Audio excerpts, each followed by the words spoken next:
Thanks so much, Laura, and welcome to Montreal, everyone. On a steamy night, it is the scrappy Stampeders trying to come in and ruin the party for the Montreal Alouettes as they've had an unbelievable start to the year. Marshall Ferguson, Dwayne Ford, Kenzie Lalonde, of course, down at field level 4 throughout the evening. And tonight, we're going to be saying the name Phil Pott a lot. Jalen on the Calgary side trying to live up to his brother Tyson. Yeah, both these guys obviously have very bright futures in this football league. Tyson's had a little faster start, but keep an eye on Jalen. I think this is a young man, 5th overall pick in 2022, due for a big breakout, much like the one his younger twin brother by 7 minutes has been enjoying here in 2024. He's been amongst the league's leading receivers throughout the season, already a star in the Canadian Football League. So many similarities defensively for these two clubs in terms of statistical categories, and Jason Moss very excited about the brand of football he has established here in Montreal with Noel Thorpe as his defensive coordinator. And Dave Dickinson loves what Jake Maier is about this season. Said he put the work in, came in a little bit lighter to camp, he's moving around a little bit better, and he's excited to see whether or not his team can answer the bell here in Montreal on the road as the Alouettes limited travel over the next while. They're 4-0 and 4 of their next 5 are home games. The lone road game is Hamilton. They don't leave the Eastern time zone until August 16th. So if you're an Alouettes fan, you live in and around, lots of home football to be played as Jose Maltos, the Global, has it on the tee. David Cote out this evening, and we are underway Saturday night from Percival Molson Stadium as it will be Peyton Logan in at running back and as a kick returner for the Stampeders, and bouncing off initial contact out around the 30 as we do welcome out Jake Maier, who talked a lot with us this week about how he's feeling just better in this offense, Wayne. Yeah, Jake Maier aiming to be more athletic this season. You mentioned coming in a little bit lighter on the year, spent a lot of his off-season focusing his training around footwork, quickness, change of direction, thus improving his ability to maneuver around the pocket and extend plays. Short area quickness was the term that Dave Dickinson used over and over again with us. And operating in this offense, it is essential as Maier locks in with Reggie Begelton in front of him. They'll begin off tackle, inside, go right back to Peyton Logan, who gets stacked up and turned around. That's Mustafa Johnson making the play. Never a surprise to see him involved as we take a look at this Calgary offensive line.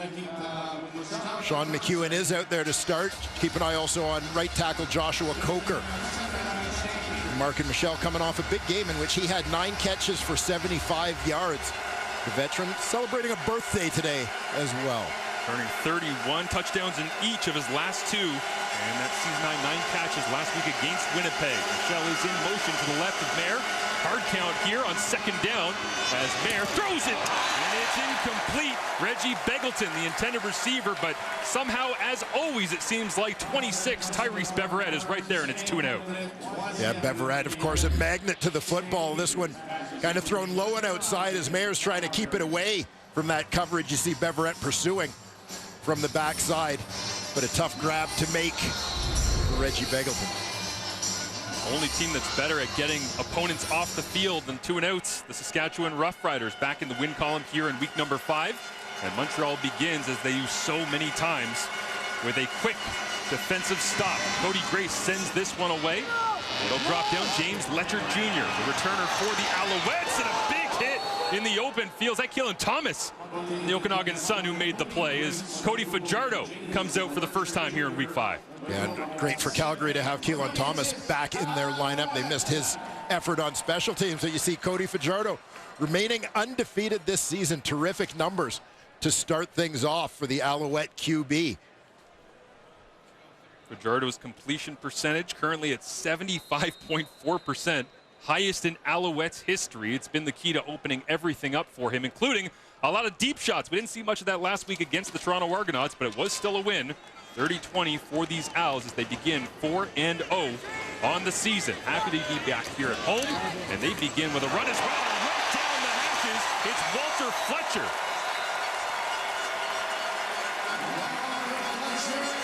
Some nice creativity on this run play to start things off. A little inside counter play to Walter Fletcher. Misdirection with Fajardo showing that sprint action to the right. They'll go for a gain of 19. You highlighted him in the the opening of things here a little bit. Josh Donovan, right tackle, just washed that thing all the way down. So 1st and 10, Montreal just across the 55. They go right back to the running game, and it's going nowhere as Julian Hauser makes a great play. Let's get a look at the Alouettes starting offense. Yeah, and you mentioned that guy on the offensive line, Josh Donovan, right tackle. Took over this spot in training camp with Jamar McGloster on the injured list, replacing the veteran. I think he's been rock solid so far. Cole Speaker, the latest Alouette receiver to get hot. He went for over 100 against the Argos last week. Many weapons to try to defend when you're the Calgary Stampeders this week. We were in Toronto last week doing what an inauspicious 100-yard game from Cole Speaker. Just found a way, catch after catch, as Fajardo looks to his left, comes back over the middle, checks it down as Charleston Rambo makes the grab. That's just his 10th of the season. And Micah Awe right there to wrap him up. And I think all eyes were on Charleston Rambo coming out of training camp. Of course, everybody wanted to make the Austin Mack comparison, a guy out of a big school, a little bit of NFL experience coming in to this Alouette lineup. Charleston Rambo, he's been good, but he's been able to come along slowly because basically the entire receiving corps has stepped up as guys like Philpott, Julian Grant, even Speaker, a year older, a year more experienced than they were and taken on more of that workload. More than 50% of the targets just going to the tandem Canadians and Keon Julian Grant and Tyson Philpott as Joseph Zima sends this one away. Drops down. That's Bentley Sanders letting it bounce at around the 5-yard line. Hops on it. And great coverage down the field. That time Titus Wall makes the play. The former Calgary Stampeder. Wonder how many defensive snaps he'll get tonight.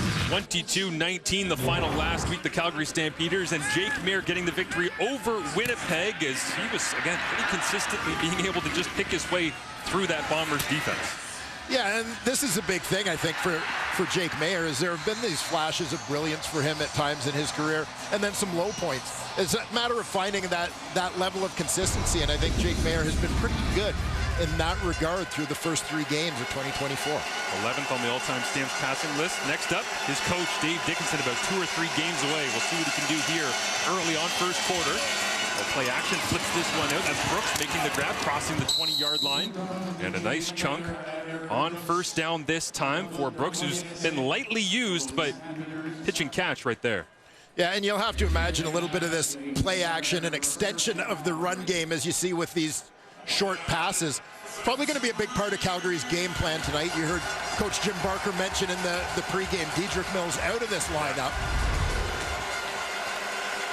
Obviously critical to so many elements of what Calgary does offensively, both running the ball and in terms of his pass protection. Goes for 14 yards, so fresh set here. Mayer over the middle, Marc-Antoine Dequoy drove on it, and now they whistle it down. That was Mark and Michelle. Little in-breaking route into traffic, and nobody covers more ground from free safety than Marc-Antoine Dequoy. He got there in time. Yeah, keep an eye right at the very top of your screen. Marc-Antoine Dequoy coming up with the big hit, such a presence. I would say in the middle of the field as he was in this instance, but you're bang on, Marshall. His range is absolutely remarkable. Usually the fastest guy on the field. This is a free safety who plays sideline to sideline. You're playing against Montreal. Feels like you got to throw that in-breaking route like 2 seconds earlier because Dequoy is going to be there no matter what. As Mayer now steps forward on 2nd and 10. Slings it out near the sideline, and the Montreal bench explodes in celebration. Najee Murray, great play. Well, not Najee Murray, the senior member, at least in terms of time with the Alouettes, of their defense, a guy who missed that Grey Cup run last season due to injury, but product of Steubenville High School in Ohio. Coming up big here to start the new season. Quick snap this time to the Stampeders specials unit. As Grace sends it down to Letcher, who got popped by Keelan Thomas. Catches it back at his own 30. Goes to the wide side of the field. Gets a block, gets the edge. Has another block out in front. Cuts it back. And wrapped up at the 45-yard line of the Calgary Stampeders. Starting in their opponent's end. This man, Cody Fajardo, and the offense have done a wonderful job getting in the end zone. 9 opportunities starting at opponent's ends, 5 touchdowns. We'll see if they can add. Win streak of Anthony Calvillo back in 05-06 and 2002, and Tracy Ham in 96-97. He now holds the Alouettes all-time lead when it comes to starting quarterback to just keep winning thanks to this effort against the Argonauts. Yeah, and it had a certain feel to it for Cody Fajardo last week against Toronto. That was the last team that beat them in Toronto in the regular season last year. Alouettes have not lost since. They, of course, avenged that loss with a big win in Toronto in the East Final last year. Fajardo in the offense, I mentioned, great at taking advantage of these good field position opportunities. They catch a strike right here out near the sideline. Rambo makes another grab, as it is another opportunity here for Charleston Rambo to get into the rhythm of things in a simple little sideline comeback. Yeah, may have actually had the first down when he caught this football, but gave it back trying to pick up some extra yards. There you see him catching the ball right around the marker. Pushed back on the play by Tyler Richardson, who's in at that corner for the injured DeMario Houston. Caleb Evans in at quarterback here. Short yardage package on 2nd and 1. And he'll drive the legs and pick up the first down. Let's take a look at the Calgary Stampeders starting defense. Yeah, we'll keep an eye on Big Josiah Coatney. Made an impact in his first game, that defensive tackle spot, adding a little bit of beef to that lineup. Cameron Judge continuing to be one of the league's most productive defenders from his weak side linebacker position. As mentioned, Tyler Richardson out of Tiffin University is in at the corner. DeMario Houston going on the injured list. And yet to see Cam Judge make a tackle. When he does, it'll be his 300th of his CFL career. As Fajardo, deep drop pressure on from Mike Rose. He spins away as a flag comes out. And Fajardo uses the legs to get near the first down marker. We'll clear up the laundry here, but nice escapability that time from Fajardo. Yeah, the reverse spin out here for Cody Fajardo. See Mike Rose in the interior of that Calgary defense. It's a man who's going to supply the initial pressure, straight bull rush. Gets a hand on Fajardo, but you see Cody using his legs well. Illegal contact, Calgary number 27. 10-yard penalty, first down. So the run stands as Tyson Philpott draws a lot of attention and a little extra grab as well. Go against the former Alouette, Rodney Randall. Back in the Canadian Football League this year after exploring his options south of the border. Also spent some time as a Hamilton Tiger Cat. As the officials talking this one over, we get a look at Randall there. Actually fined for a blindside block this week from last week's game against the Winnipeg Blue Bombers. So back on the roster, back on the field, but a little lighter in the wallet perhaps. And part of this secondary that has been evolving for the Calgary Stampeders. And now Fajardo, they're done the conversation. 1st and 10. Just on the edge of the red zone. Blitz look coming from the stands. Fajardo throws right into it. Rambo makes the grab and bouncing off tacklers inside the 10-yard line. Rambo packs a little bit of punch you don't expect for a guy of his frame at just 6'1", 177. Yeah, you're going to see pressure come off that side of the field. Great recognition and adjustment from Rambo. One receiver, he sees the blitz go. He knows he's got to make himself available right away to his quarterback. Whatever route was called to just to a quick slant. Nice connection there between he and Cody Fajardo. And Bentley Sanders, who you'll see number 40 coming in, that actually laid the greatest amount of contact that time on Rambo, is down, and that's significant because on the last special teams play, we actually saw Malcolm Thompson, the undrafted Wilfrid Laurier grad, go off the field slowly. So mention that back end for the Stampeders, and it looks like they're going to have to do some more juggling here as Sanders is down. So we will step away while they take a look at Bentley Sanders and make sure that he is no worse for wear. In the hammer, and the Tiger Cats certainly hoping to try and follow Winnipeg's lead and get into the win column, as Cody Fajardo would love to get into the end zone here like Hamilton and DC have done so many times this year. Again, play fake, flips it out, Tyson Philpott's got the corner, diving for the end zone, and they'll mark him out. And Tyson wanted that one badly as he and brother Jalen on the field against each other for the first time here tonight. Yeah, and watch all the motion going left to right on your screen. They're going to kind of set up a convoy out there, try and create a lane for Tyson Philpott. Cole Speaker getting out in front. To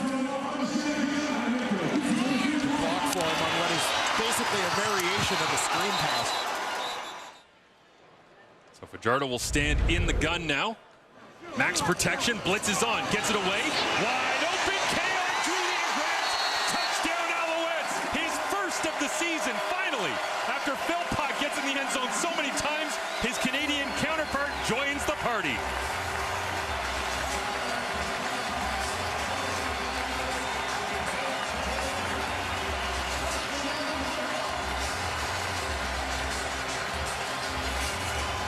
Okay, on Julian Grant had just a terrific route, and you get a feel for his speed watching this one. He's just off to the left side of your screen.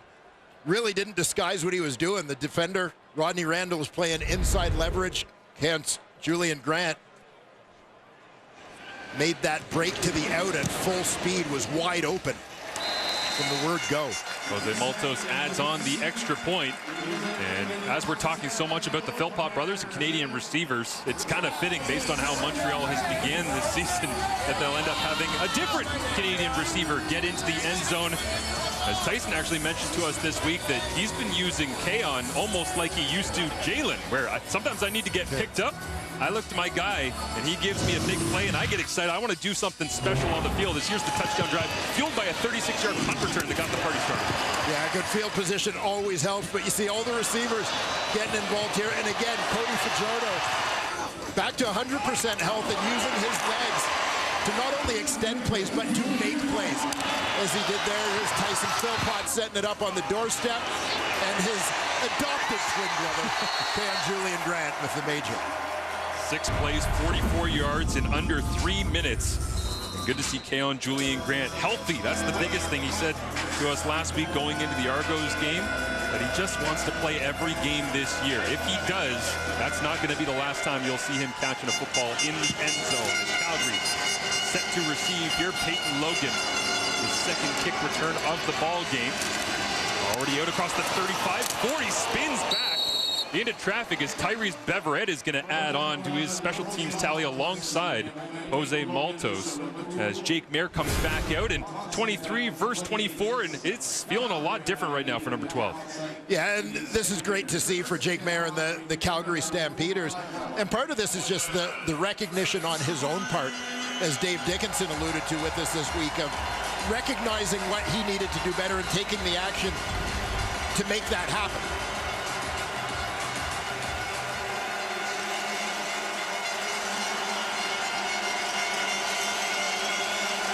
With motion around him and a former teammate at Isaac Adeyemi Berglund staring him down, hands it off. And bouncing in between the tackles, that's B.J. Emmons. As we see the Alouettes starting defense with a few ex-Stampeders sprinkled in.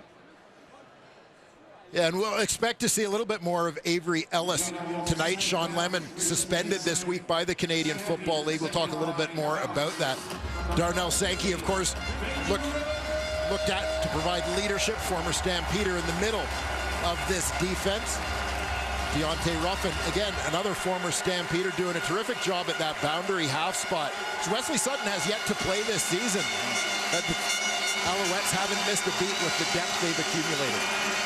There, pulls it out of the running back's stomach, flips it out, and it is a big hit right there at the original line of, it's about 4 or 5 yards up, but Reggie Begelton got knocked sideways real quick that time, as Begelton does extend his game catch streak from 55 to 56. Last game without a catch was September 28th, 2018, but man, he paid the price on that one. Well, he sure did. Darnell Sankey flowing to the football on that one, plays the role of hammer to Begelton's nail.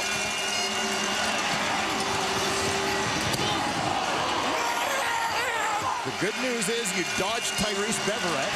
The bad news is he's got a friend. Give it to Jalen Philpott here. trying to design something to get Jalen involved in the flow and rhythm of this game as he's up around the 50-yard line. And it'll be a gain of about 4.5, 5 yards. And Jalen Philpott has been regularly involved in the Stampeders run game. Get 1 or 2 carries per game for him. You see them try to, again, find different ways to attack this Montreal defense, keep them honest, defending every gap, coming at them with different potential ball carriers, as you see twin brother Tyson on the Owls bench. There with 4 receivers to his left, hands it off, trying to go right down that right hash, but being stopped shy of the first down marker. Running game trying to get churning here, and it's Peyton Logan again getting another touch. Also got to say, one of the more entertaining things so far is the former Stampeder Isaac Adeyemi Berglund, defensive end now for the Alouettes, signing in free agency. Noel Thorpe just gave him a role, it looks like tonight, Dwayne, of just wandering around and trying to cause havoc. Yeah. This is part of Noel Thorpe's middle of the night scrawlings on his notepad that he talked to us about a little bit this week. Sometimes you get an idea, you want to put it on paper before you lose it. Stampeders with Tommy Stevens in at quarterback. They're 6 of 6. Now 7 of 7 in 3rd and short, and Stevens opens up the wheels. We've seen this before from Tommy. He finally gets pushed out of bounds, but you don't expect the wheels to churn like that on the diesel. But Tommy Stevens, a huge run down the left side. There's just nobody home. Well, you're looking at this play going, it's 3rd and 1. Just get the first down. Just get the first down. Oh, go! You know what, Tommy? Keep running. Yeah, I mean, great feel by Tommy Stevens, right? A lot of guys here would have panicked, may have felt that they just need to dip the shoulder and fall forward and get that first down. He saw an opportunity to turn it into something much bigger and put his team in position to score. Great heads-up play from the backup quarterback. 39 yards, takes it all the way down to the 7. Mayer back into the ball game. 4 receivers to his right. Mayer shifts right, back to left, now leads it over the middle. And a big hit, could see that one getting lined up the whole way by Darnell Sankey looking to punish, and it's incomplete. Darnell Sankey playing against a lot of former teammates over there on the Calgary side, but no doubt where his allegiance lies, the way he's laying the lumber today.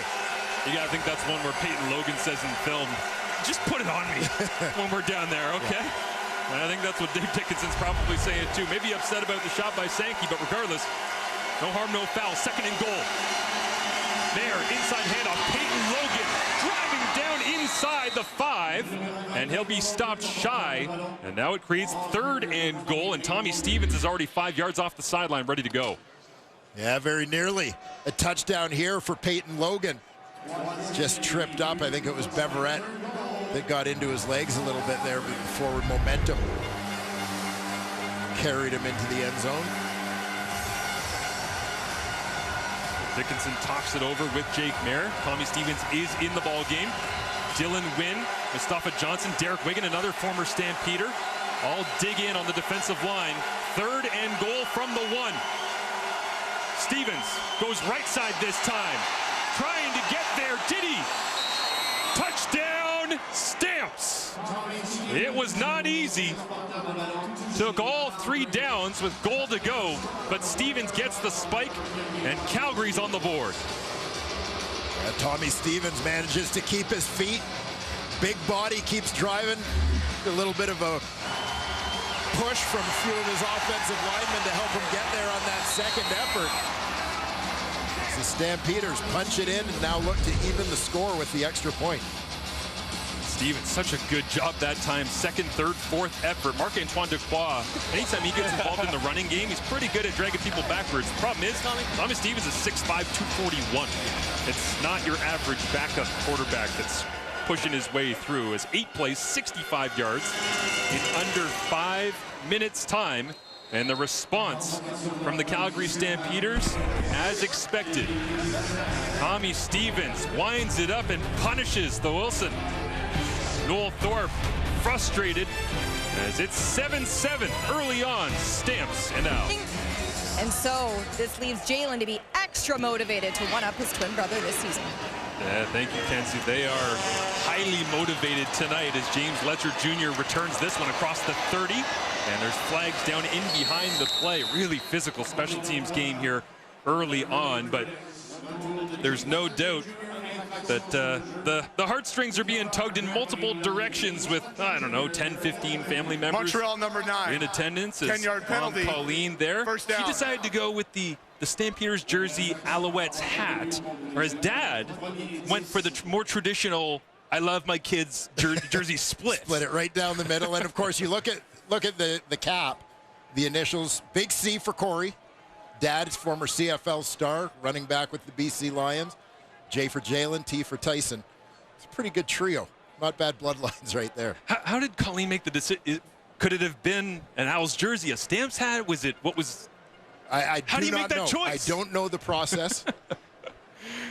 There is no wrong answer when you're picking between these two, which was actually something we talked about with Dave Dickinson of what was the differentiator when you were drafting? Like, how close were you in Calgary to actually taking Tyson instead of Jalen? He said, I don't know, man. Jalen had a couple more injuries, so we took Jalen. Yeah. Fajardo and the Alouettes offense with Tyson Philpott on the field. Go back to the air and on cue, there is number 6, big hit this time as Brandon Dozier makes the tackle. Dad refusing to give up the crown athletically in this family. Yeah, we talked to the boys a little bit about it this week, and they suggested, growing up, Dad was part of the competition too. It was a three-way thing, as he apparently refuses to admit that his boys might be able to beat him in a race to this day. Short yardage team is in for the Alouettes here with Caleb Evans in the fold. There's Tyson, an explosive start to the year.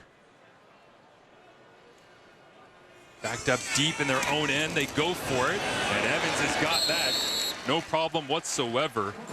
But the Montreal record for receiving yardage in a season, Hal Patterson in 1956 had 1,900. And right now, Philpott is on pace for somewhere in and around that range, if and hopefully he can stay healthy all season long. Yeah, the question became, with the departure of Austin Mack in the offseason, who would become the #1 receiver in Montreal? And I'm not sure it's been decided, but it's nice to see a couple of young guys battling it out.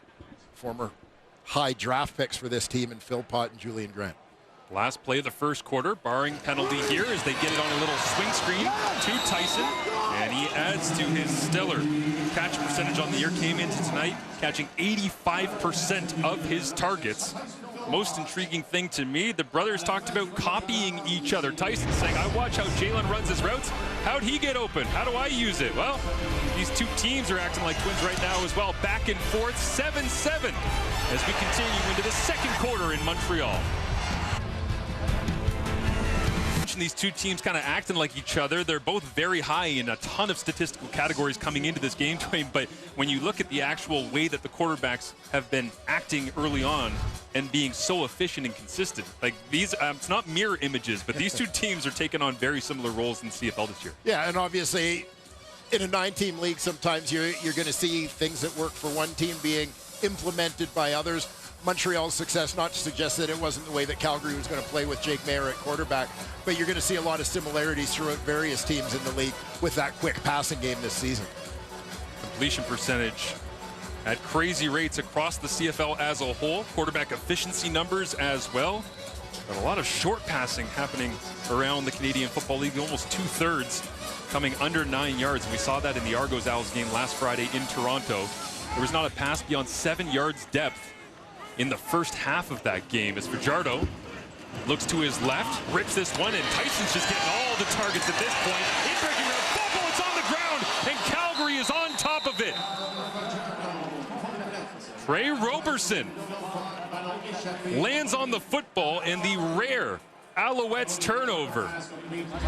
You had a sense as Tyson Philpott caught this football that he was kind of heading right into the teeth of the monster. Right here, the heart of that Calgary Stampeder defense, where pursuit was coming from. Looked like Julian Hauser, the defensive end, running to the football as you always coach your D-line to do. coming up with the big hit to jar that one free. And now the Alouettes on the board in a category they didn't want to, which is fumbles lost. They were the only team coming into week 5 that had not lost a fumble yet.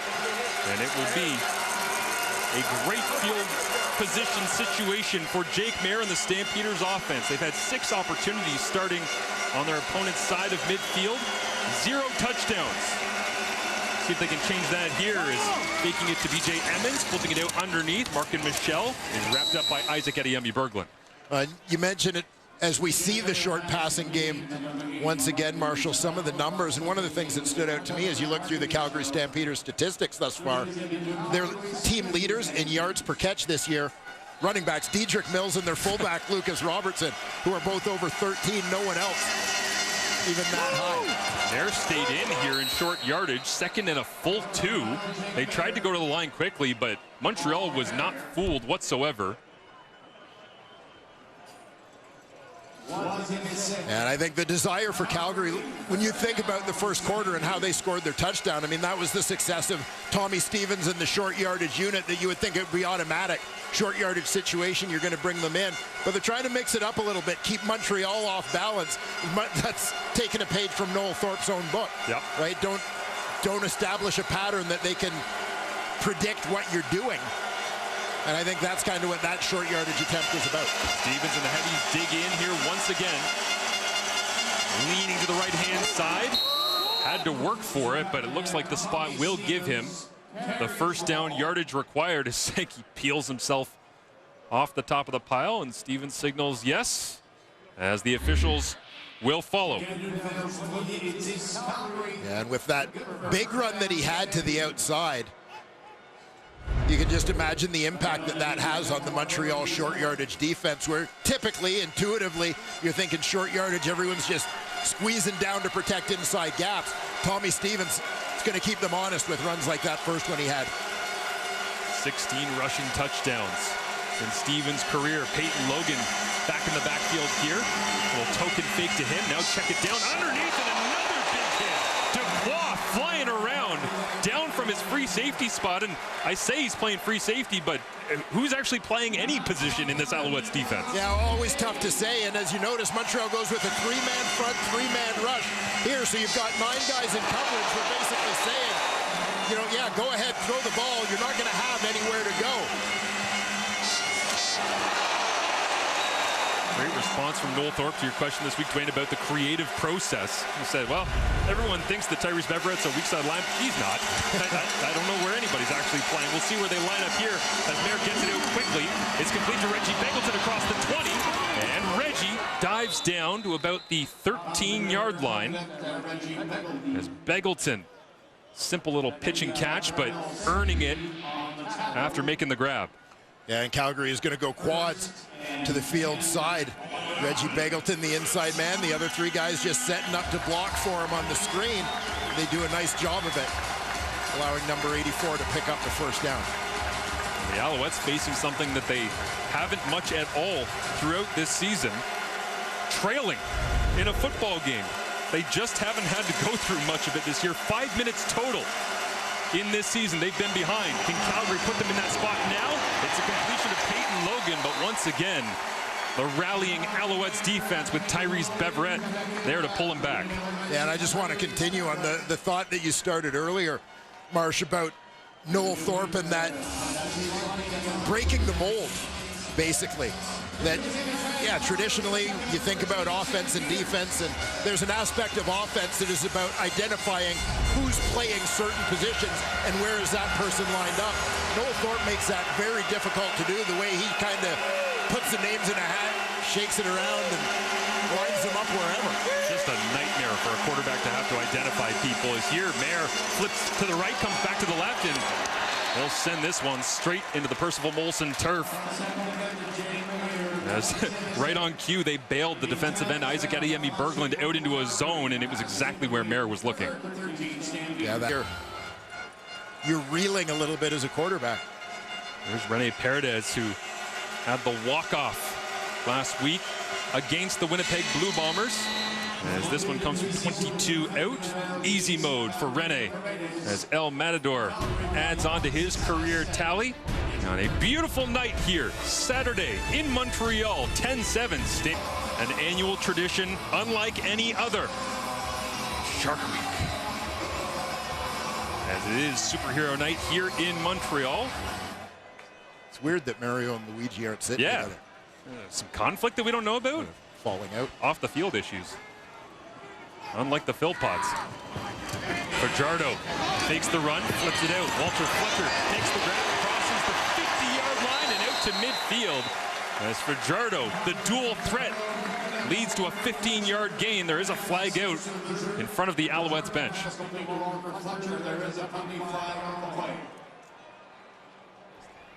Illegal contact, Calgary.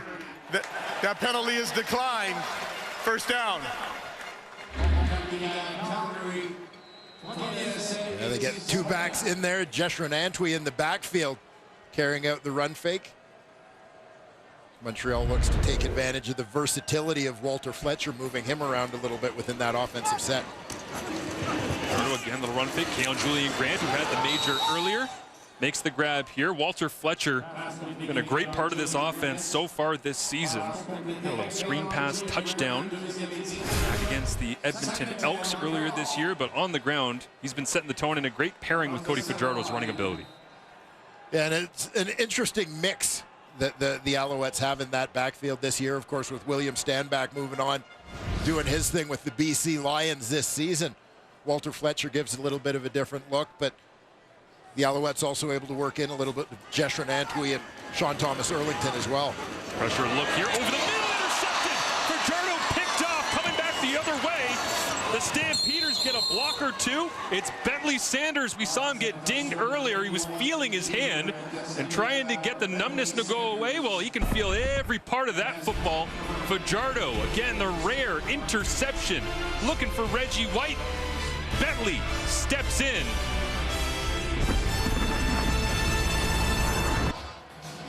Bentley Sanders, the safety, the man of the moment. He's playing deep on this one. You're going to see the number 3 receivers basically running a little in route in front of him. Keep your eyes on the safety because this is just a great read and break to the football. Doesn't start dropping because he doesn't feel threatened. He's just hanging in, sees that ball coming, and steps underneath to take it away from the receiver. Fajardo 10 of 10.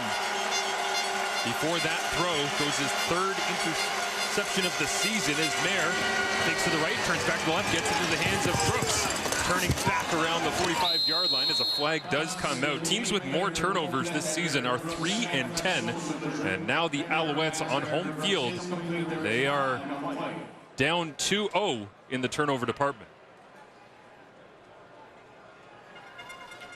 Holding, Calgary number 80, 10-yard penalty, repeat first down. Markin Michel gets the call that time, trying to block on the edge for Brooks. And Markin Michel lining up in the slot. Again, going quads to that field side, setting up a different version of the screen this time. Just hanging on a little bit too long as Brooks went to the sidelines. This man got on his outside shoulder. There with a full running Dylan Wynn into the line of scrimmage. Flips it out. It is complete to Markin Michel. Really working the edges right now, the Calgary Stampeders, just trying to get it anywhere away from Darnell Sankey and Tyrese Beverett. Well, we've seen that look you mentioned a couple of times on this series already with Dylan Wynn kind of starting a yard or so off the ball, picking one side or the other, and just hitting the line running. Big old battering ram working that offensive line. Not hard to recruit him to come play for Noel Thorpe and the Montreal Alouettes. Mutual appreciation of that type of physical football as Jake Mayer hits the back of his drop, flips it out. It is complete. B.J. Emmons puts his shoulder down into Marc-Antoine Dequoy. And big collision that time as Emmons has a word on 2nd and long. A huge chunk of it back. And I love Emmons' approach as the ball carrier on this one. You don't have to just take the hit. You can give a little punishment, too. Good collision there between a couple of tough football players.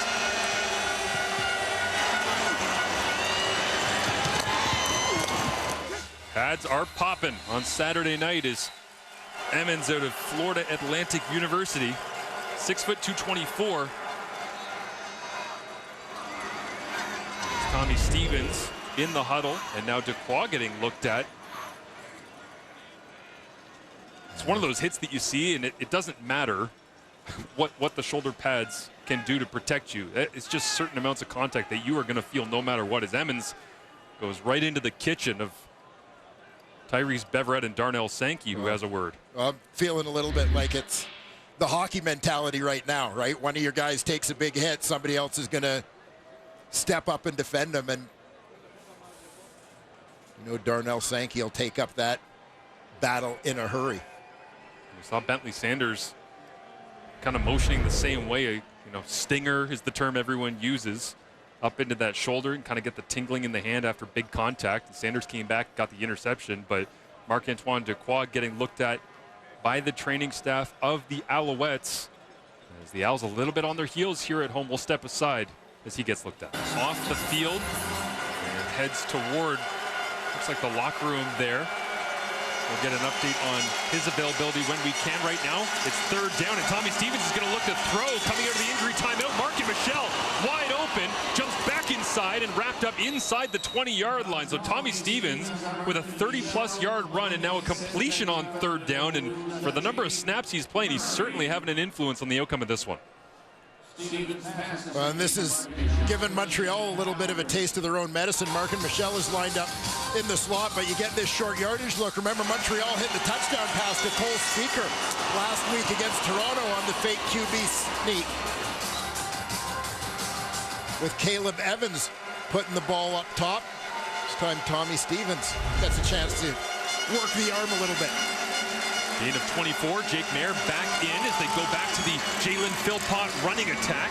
Mustafa Johnson, great tackle that time, chasing down the inside run from Philpott. It's interesting how creatively they use him. We talk so much about this Montreal defense, but Philpott in the running game, not something you'd necessarily expect, but he runs it hard. Yeah, and this has always been a part of his game, and going back to their time at the University of Calgary, obviously you were going to get the ball in the hands of Jalen and Tyson Philpott any way you could. But even growing up there, a lot of times Jalen was playing some running back as well as receiver. 2nd and 3, Mayer gets it into his hands to Michel quickly. One-on-one with Najee Murray, trying to beat him to the corner as he gets popped out of bounds that time by Bryce Cosby. Got a lot of compliments from Noel Thorpe in our conversation this week as Michel looks like he's just going to be shy, and out comes Tommy Stevens once again.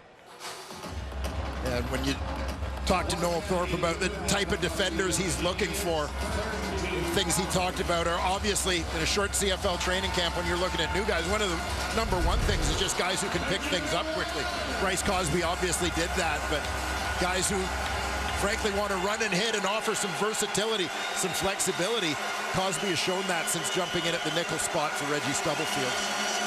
Tension high for the Alouettes here, down by 3, backed up in their own end. Third down, and Stevens goes the more prototypical way of the short yardage quarterback, pounds it down in around the 5-yard line.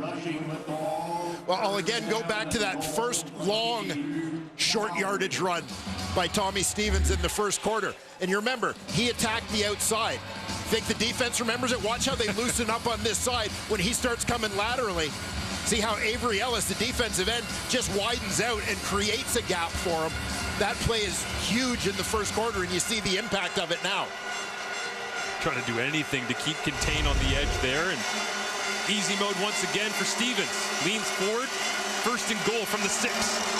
Hands it off, Peyton Logan puts his shoulder down, driving through Jeffrey Canton-Arcou as the talented rookie out of Memphis gets just enough of Logan to stack him up shy of the goal line. Markin Michel, a guy who's best known for his receiving skills, a guy who is the Stamps leader with 9 catches last week, but he's going to do whatever you ask him to do to make things work in this offense. Veteran guy this time.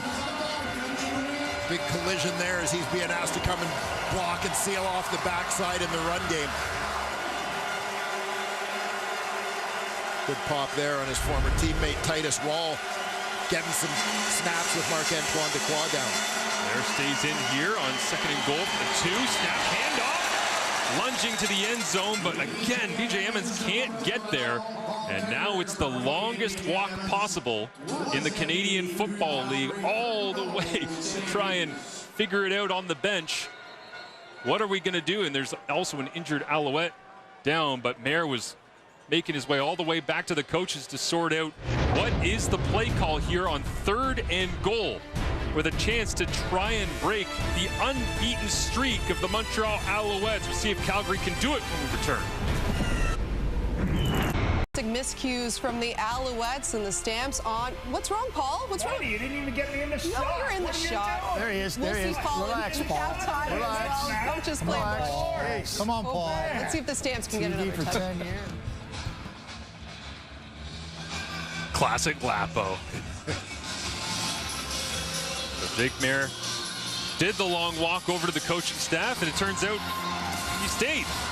Tommy Stevens back in the ballgame. 3rd and goal from the Montreal 1. Stevens rolls to his right, decides to head north-south, and pounds it in. And Tommy Stevens' fingerprints are all over this football game. And this is a good run, good decision by Tommy Stevens. Once you get out on the perimeter, as you mentioned, Tommy Stevens, bit of a monster at about 245. Out on the perimeter, he's up against DBs, smaller bodies. He gets a good matchup where he recognizes, I've got the momentum, drop my shoulder, 95% chance I'm getting across that goal line. Good decision not to try and outrun him to the corner on that one, but just pick a gap and go. We don't say this much in any matchup, but just because of the size of Tommy Stevens, Darnell Sankey's got to be getting tired of trying to chase down the 3rd-string listed quarterback of the Calgary Stampeders. As Rene Paredes, with pressure up the middle, Mustafa Johnson got it, blocks it, and now it looks like that is going all the way back the other direction. Is that Kabian Ento? It is, with Nafis Leon and 2 points. Maybe that'll spark the Alouettes. As Laura said at the 3-minute warning, a couple of uncharacteristic mistakes, but that time free inside the A-gap. Mustafa Johnson looked like it almost hit him in the face mask. He was there so quickly. Mustafa Johnson has been outstanding for Montreal on defense here in his 3rd Canadian Football League season. And here he gets it done on special teams. 94 put a dent in this thing. He gets a piece of the football, and his fellow former Colorado Buffalo, Kabian Ento, scoops it up for 2 points going the other way. 2 sacks on the season for Mustafa Johnson, and add that one on. The only team to have blocked a kick so far this season was the Calgary Stampeders. They've done it twice. And now you can add Montreal to that. You're against Calgary, and Kabian Ento getting all sorts of praise this week from Noel Thorpe. Dave Dickinson, not the happiest about that, but any momentum for Jason Moss's club, he'll take right now. Well, those are the kind of plays that Jason Moss loves, right? Plays where a lot of people kind of mail them in, take them for granted. Of course, they're going to get the kickoff. He wants his guys going full speed on everything, because even once a year, that might happen. Turn here from James Letzer Jr. They continue to bang on special teams. We do not end a special teams rep in this Week 5 Saturday night game in Montreal without about half a dozen uniforms picking themselves up off the turf, as Tommy Stevens finishing off that touchdown drive, 16-9. And again, mentioned it earlier on, Dwayne, but Montreal in this offense, they have not played from behind more than 5 minutes total the entire season. 240 minutes played, 5 minutes trailing. A bit of a different spot for them to be, and here was going to happen at some point, but Calgary has put Fajardo in behind with the interception. Bentley Sanders earlier. Easy completion this time. Tyson Philpott also had a fumble earlier on. Micah Awe ripping at the football. And they'll whistle it down about the 32. A pretty good job again by the Stampeders of bottling up Tyson Philpott after he makes the catch. Again, just a quick slip screen coming underneath. David forward progress up around the 35. Quick slant this time. That nearly intercepted as it was intended for Charleston Rambo. Julian Hauser's got a knack for finding the football as Ben LaBrosse making the play. Well, Ben LaBrosse feeling right at home wearing red and white on this field as he spent part of his college career playing for McGill. This, of course, being their home stadium. Montreal guy, also played Cégep football at Vanier College before a stint at Syracuse University. Wildly athletic. Enjoyed watching him perform at the CFL Combine this year in Winnipeg. Drafted high and making plays here in the CFL regular season as Eric Brooks back to return, heads for the field side of things once again, has the speed, runs away from Jerzy Andrews, cuts it back, and he'll be brought down. What a tackle that time. Joseph Zima was the last line of defense as Eric Brooks added a little bit of pop to a Stampeders return game that's been struggling early on this season. Yeah, nice looking return from Brooks as he gets to show off his speed. But I also want to give a lot of credit to the play by Zima as he's able to turn that one back inside, not let the speedy Brooks get to the sideline on him where he'd have been gone.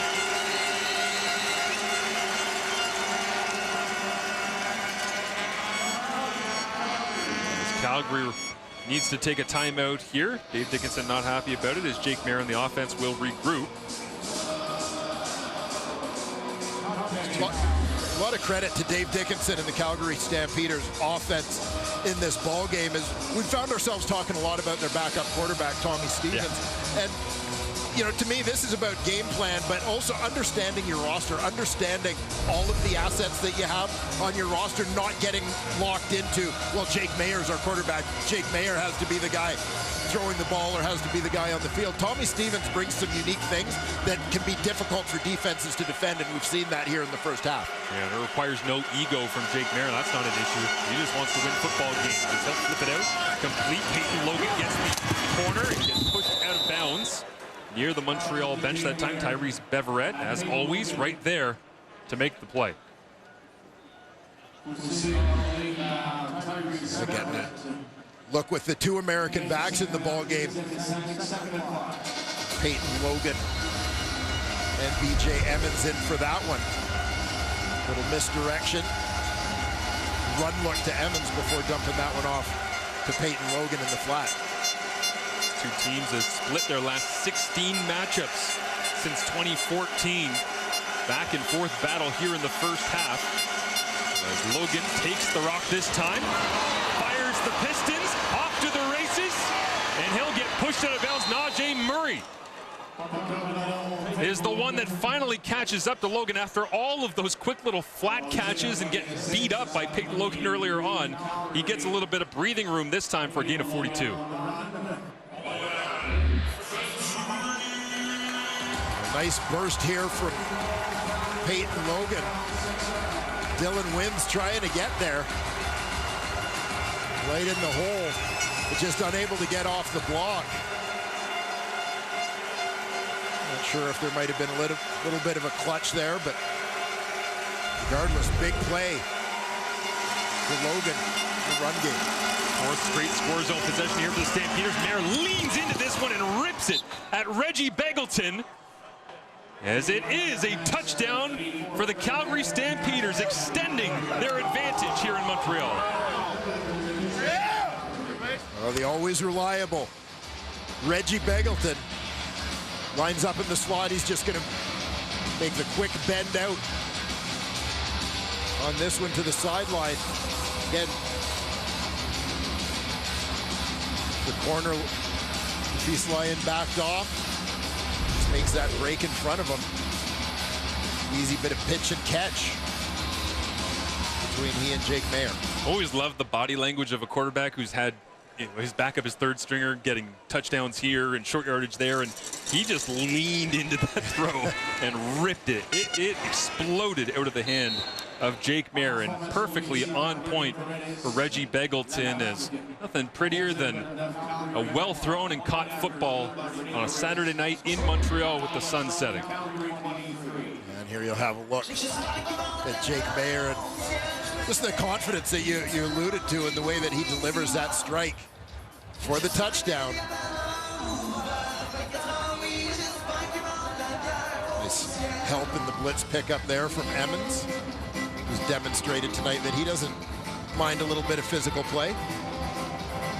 Great shot by our CFL and TSN crew here right down the line as Maier and Begelton celebrate, as Begelton really has become the consistency in this offense that Jake Maier kind of feels like needed in order to get established as the Stampeders starting quarterback. And now you see the number of consecutive games that Maier has been starting for the Stamps. Longest active streak since Henry Burris started 69 straight games.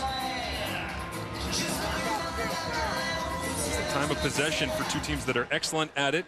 Calgary's advantage 19 minutes to just 9 minutes. They have really controlled this first half. 23 big ones on the board as well, as a big open field hit on the block that time, as Letcher will finally get wrapped up and brought down. But more adventures on special teams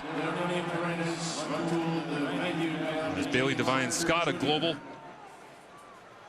Yeah, this is a bit of a roller coaster ride for Devine Scott. Watch him coming down here. Takes one right in the mouth from the off returner, but watch what he does. Picks himself up off the ground, goes and makes the tackle. Sure, why not? I'm here, I might as well do it. Yeah, and it makes it hurt a little bit less for at least a second. But he's still in recovery mode over there. Can't blame him. Sean Thomas Arlington is as solid a human being as you will see in the CFL as Reggie White makes the grab, leans across the 45-yard line, gain of 13. And inside the final 3 minutes here, Montreal will go quickly, down 23-9. And if that first down play is any indication, Cody Fajardo is just going to take what's given here by the Calgary defenses. They just don't want to give up a late one, sitting off a little bit on that play. Pressure off the edge, check down taken as Kalen Julian Grant sat down and then goes yards after the catch, as always, with a big body Canadian receiver out of St. FX. Yeah, we've talked about this regularly with Kalen Julian Grant. The yards after catch aren't just about making people miss. Sometimes it's about keeping people from being able to hang on, fighting through tackles. That is not a play that should result in that many yards. Full credit to Kalen Julian Grant. This time they swing it out. It's complete. Walter Fletcher trying to get him in space. As a minimal gain up to the 50-yard line. 48 seconds remaining. And what can Montreal gather from this drive? Try and send some momentum into the second half as Jason Moss is all over the radio and the play sheet on the sideline trying to dial it up for Fajardo. And it'll be interesting to see, obviously, time to take shots at the end zone here, but if they get into a situation where they're thinking field goal, they don't have David Cote. It's Jose Maltos, who I don't believe has the same range. Fajardo goes first to second read, comes back over the middle, complete. Tyson Philpott had his first career lost fumble earlier on in this game, but this goes for 10 yards and another first down. Fajardo buying a little bit of time on this play as the Alouettes will stay in that no-huddle mode. Julian Grant and Tyson Philpott to the left of Fajardo. He goes right, dumps it down. Walter Fletcher one-on-one with Cam Judge. Fletcher wins the battle, turns the corner, cuts back down at the 10-yard line. And 14 seconds remaining. And what does Jason Moss have now as the one go-to call to get into the end zone? Yeah, you'll see Fletcher just leaking out on that one. Almost like a screen without the lead blockers, and he demonstrates that he doesn't need them. Fajardo pumps to the right, comes back left, checked in, Cole Speaker, middle of the field. As the clock rolls, they do have those 2 timeouts in their back pocket. Second down. And do they have to send the kicking unit out? The frustration on the face of Jason Moss says they do. And you know, this is a guy who hates to settle.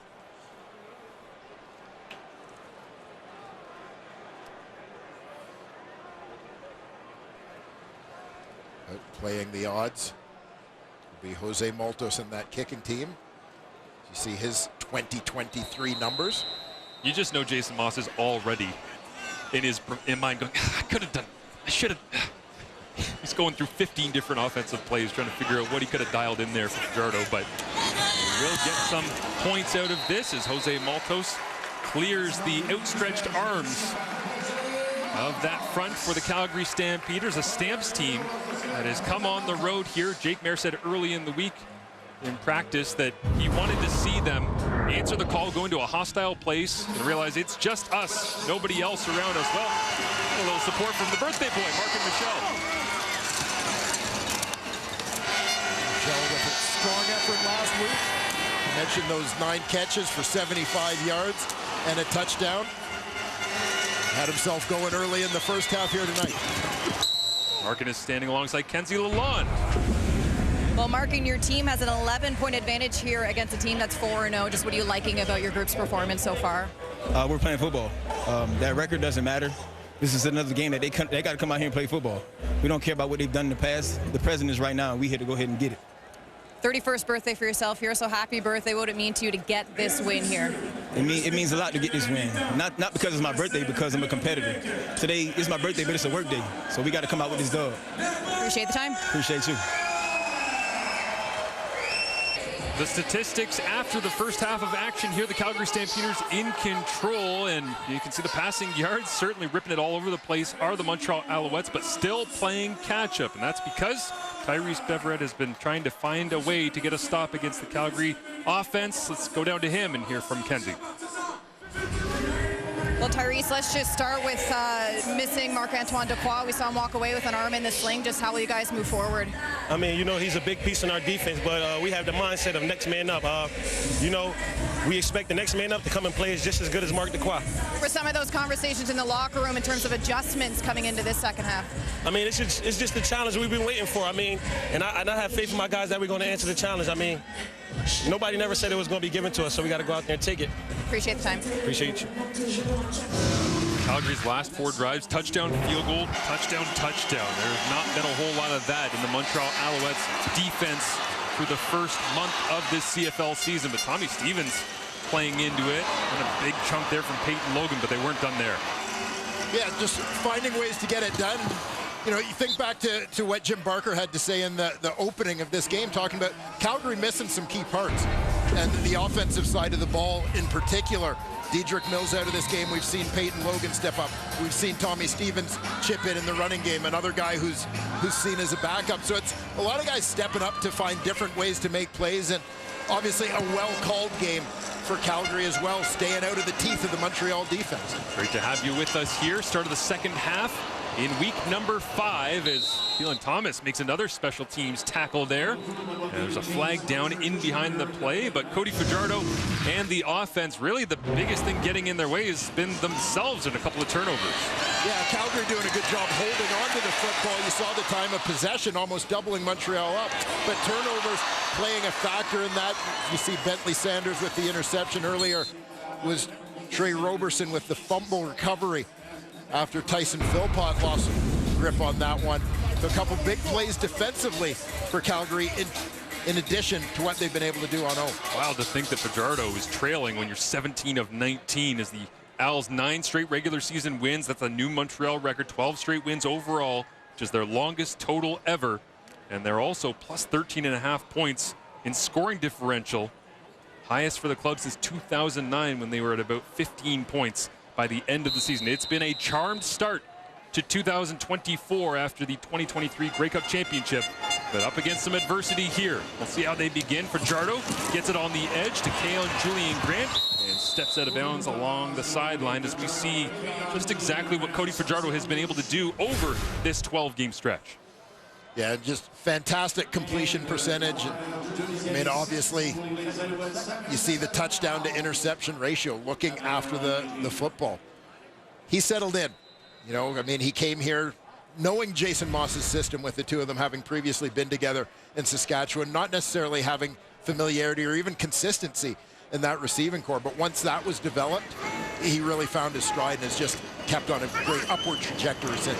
Takes a shot this time into the heart of the Calgary defense, and Reggie White Jr. did well to hang on to it. Mike Awe right there in between Brandon Dozier as well. But first down, Alouettes.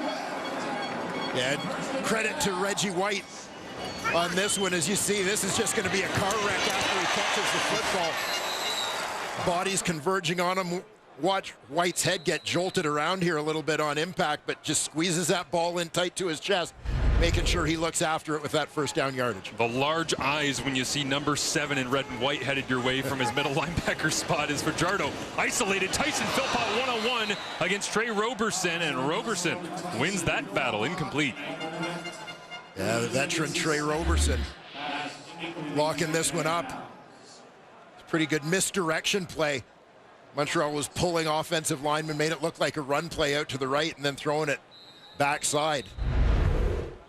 Roberson with the fumble recovery earlier on the Tyson Philpott fumble. That was his 16th career takeaway. He's consistently one of the best defenders in the entire Canadian Football League. Pressure coming here. Fajardo gets it away underneath. Walter Fletcher trying to make something out of nothing there, as once again Michael Alouette cleans up the pile.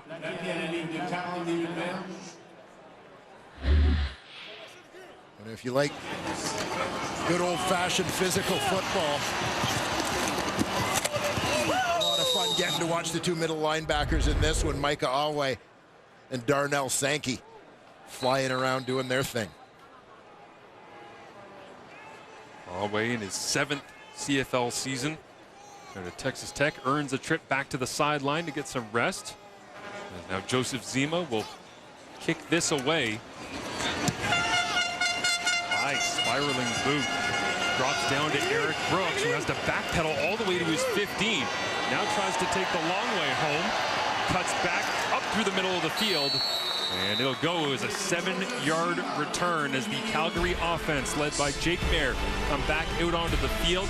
There's plenty of moving pieces in this Montreal defense. Dwayne, set it up for us. Yeah, Marc-Antoine Dequoy goes out at free safety, injured in the first half. Najee Murray moves over to safety from field half. Bryce Cosby nickel to field half.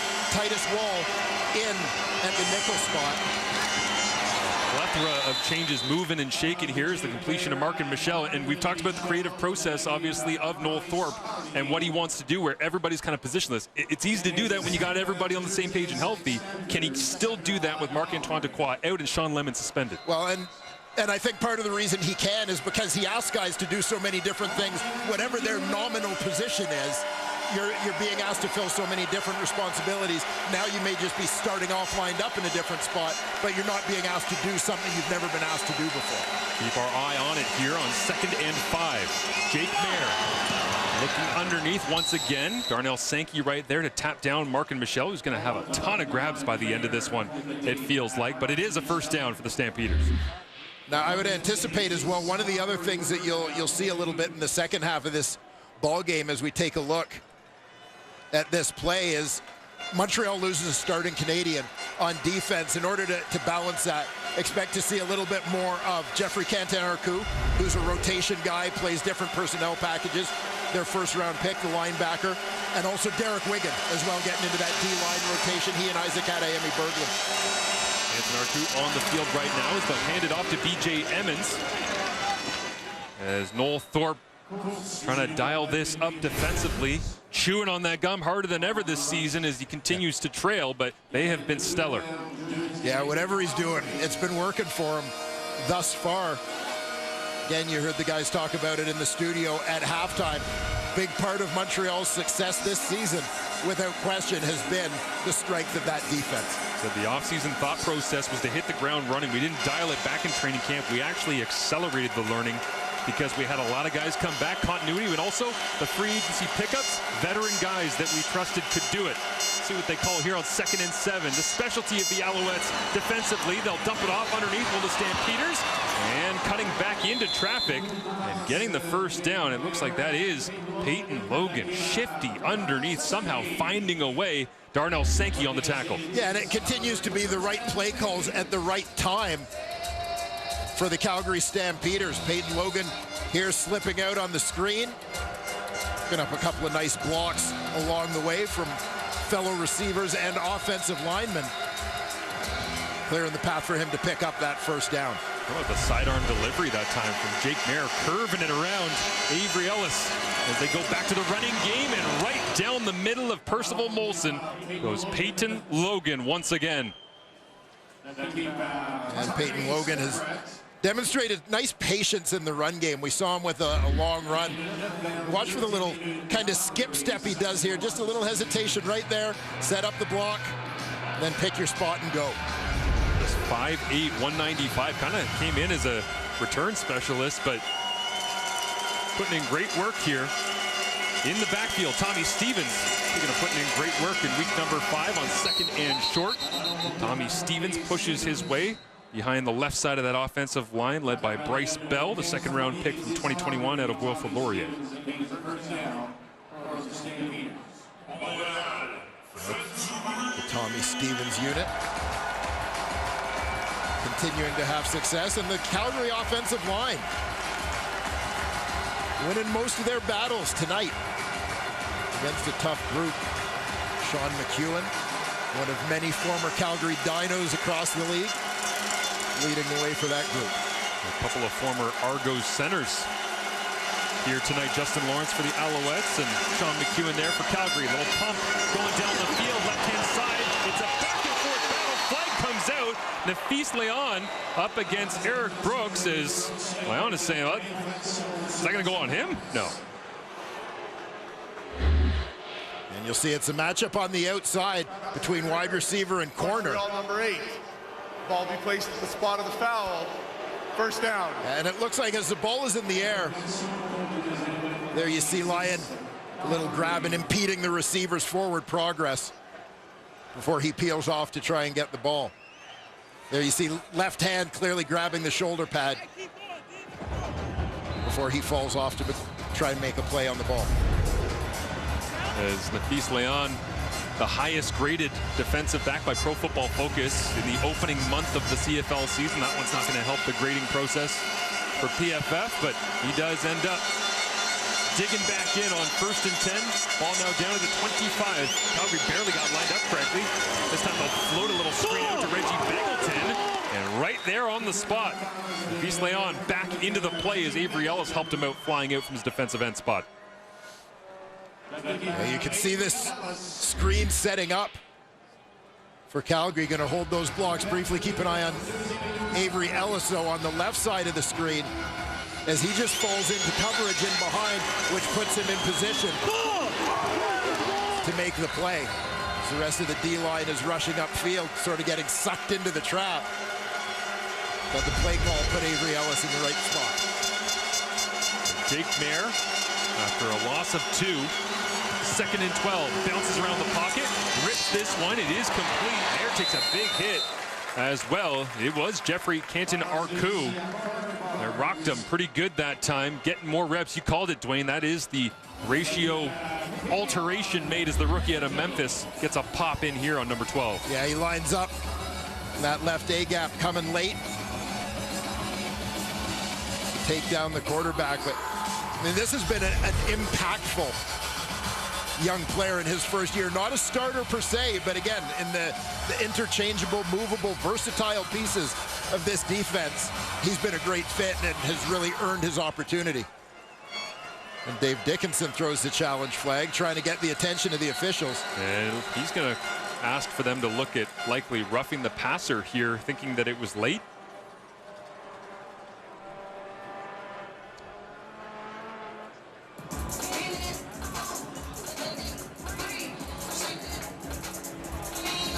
Calgary is challenging roughing the passer.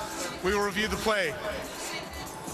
We'll get a look at it here before the command center sinks their teeth into the decision.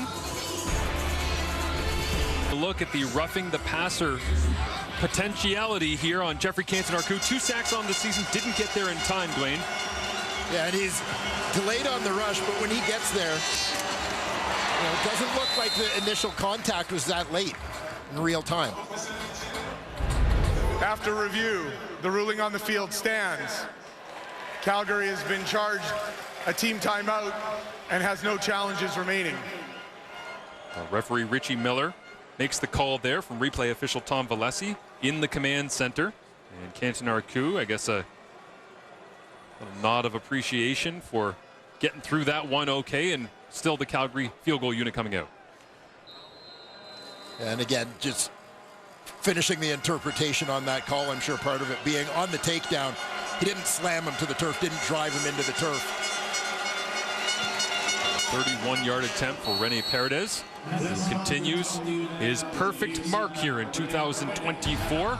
Cody Fajardo and the Alouettes offense, some work to do.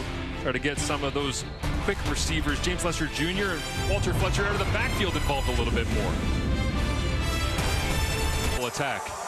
And leading the charge CFL wide in terms of receiving yardage with his totals updated up to the minute, courtesy of our statistician tonight, John Perlberg, who's celebrating his 29th birthday for the 13th consecutive year. And Pearlie took some inspiration from Mark and Michelle, saying it's not about a birthday, it's a work day. And then he built that board out for us. Thank you, Pearlie. Happy birthday, buddy. As Walter Fletcher pushes his way through the line, Cam Judge comes in and finishes it off. But Canadian leaders in receiving throughout time, I mean, it's a pretty talented group. There's a lot of icons of the game right there. A lot of icons of the game, Hall of Famers, and former Western Mustangs. Sponge and twos. Yeah, not bad.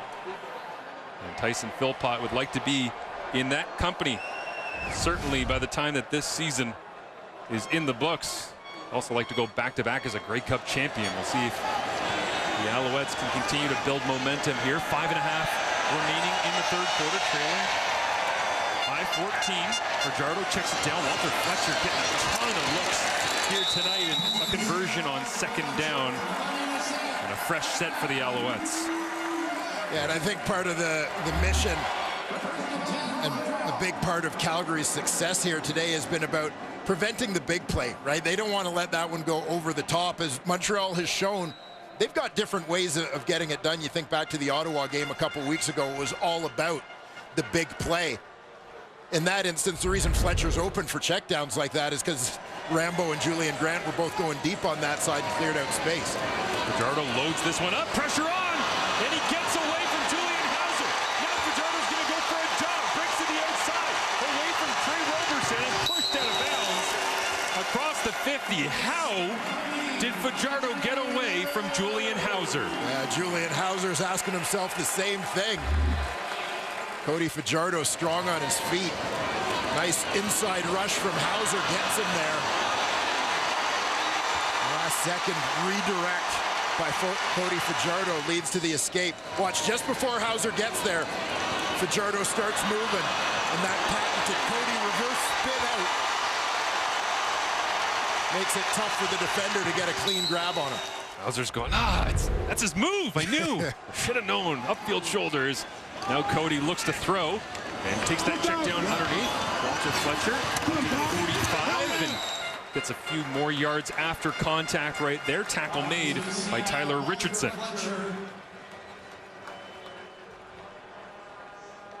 And Walter Fletcher's busy night continues here. Cody Fajardo and the Alouettes just nickel and diming their way down the field here. No, it's the hurry up and wait offense from Jason Moss, changing the tempo offensively. Jezrin Antwi into the backfield here.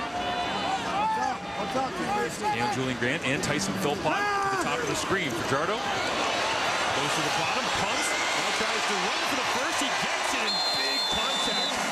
Friendly fire between Hauser and Brandon Dozier that time, but Fajardo using this late third quarter to punish the Stamps defense with his legs. Yeah, and a great run by Cody Fajardo, but also want to note that at the end of this play, if you watch Brandon Dozier, I don't think he misses Fajardo on the slide. I think that what he did was redirect to avoid taking a penalty, quite honestly, is recognize quarterback's going down, I got to go over him. And Julian Hauser pays the price, but they don't give up another 15 yards. That, to me, that was a heads-up play by Dozier. It's a great call, Dwayne. It's just unfortunate for Hauser's sternum that was the decision that had to be made. But Jezrin Antwi makes the grab here, but you get another look at it. I mean, yeah, it's you do not want to take those end-of-play 15-yard penalties. Yeah, like he's in position. He sees him going, and you see him kind of redirect himself up, so to speak, to make sure that he's not coming down drilling the sliding quarterback. It's a veteran play. No doubt. Yeah, Dozier's been around for a while at this point in his career. Played a variety of different positions, 7th year in the CFL. Fajardo, quick snap. Looks underneath. Zone coverage all over the place. Receiver falls down, and Fajardo just threw it in the direction of Tyson Philpott because he was expecting a flag. You could see immediately Fajardo knew Philpott had been knocked down and just chucked it in the area to make sure everybody's eyes were there. Yeah, Jason Moss has already thrown the flag. There you see the collision with Rodney Randall.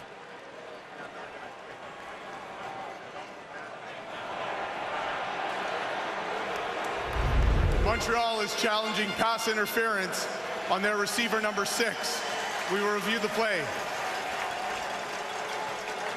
Jason Moss throws the challenge flag. 2 of 3 this season. All 3 of those challenges on offensive calls. At a 4th, the command center takes a look.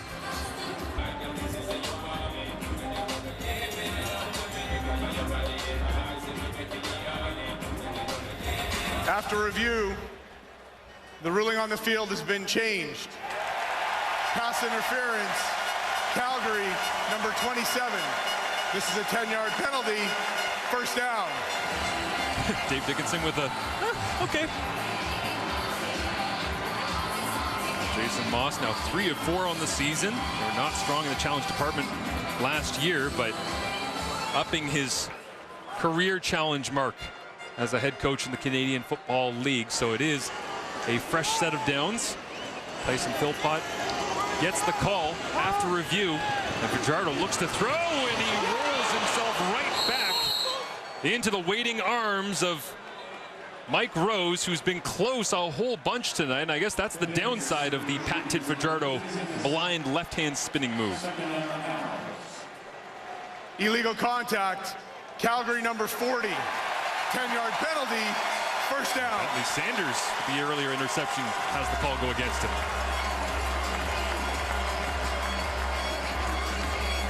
So the D-line finally figures out that Cody Fajardo escape move, but unfortunately on a play,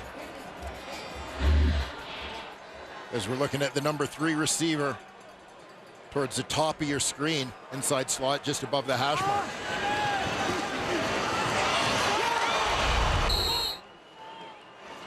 Antwi in the backfield for Montreal. Fajardo escapes pressure again, rolls to his right, throws it down the field, and almost the one-hand snag from Antwi. University of Calgary alum against the Stampeders here in Montreal, but it's incomplete.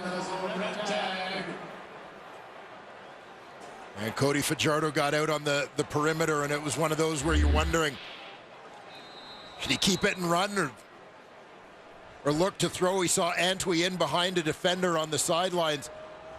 Elected to put it up there. Probably could have floated that one just a little bit more, led him deeper into the end zone. But with his own momentum going forward, I think that resulted in more heat on the ball. And play the drive here. Fajardo lines this one up, and it hits a wall into traffic as Hicks makes the play to knock it away. And Clarence Hicks will lead to the field goal unit coming out for the Alouettes, is now a couple of times down inside the 20-yard line. Montreal having to send out the kicking unit. And there you see Clarence Hicks had an interception for Calgary last week. This time just hanging at the line of scrimmage, spying the quarterback. Able to get a hand up in that lane. No INT this time, but a big play nonetheless as it forces the kick team onto the field. As one of those unique body types on the D-line that fits in the CFL, and you wonder what he might develop into up here as Jose Maltos continues to fill in for David Cote and make the play. And Fajardo shaking his head, watching on the tablet there on the sideline. I do wonder whether Jason Moss, at the end of the first half, maybe regretted not having what he wanted to call in or the way it was executed. We'll probably went in at halftime, looked at, okay, next time we're down inside the 20, I want to run blank. Yeah. Got down there, calls it again. Knocked down, right? I mean, that's the frustration of a coach where it's, we should have more points on the board right now. Yeah, definitely some opportunities for the Montreal Alouettes. 2 you mentioned standing out there, despite Calgary having kind of carried the time of possession in this football game.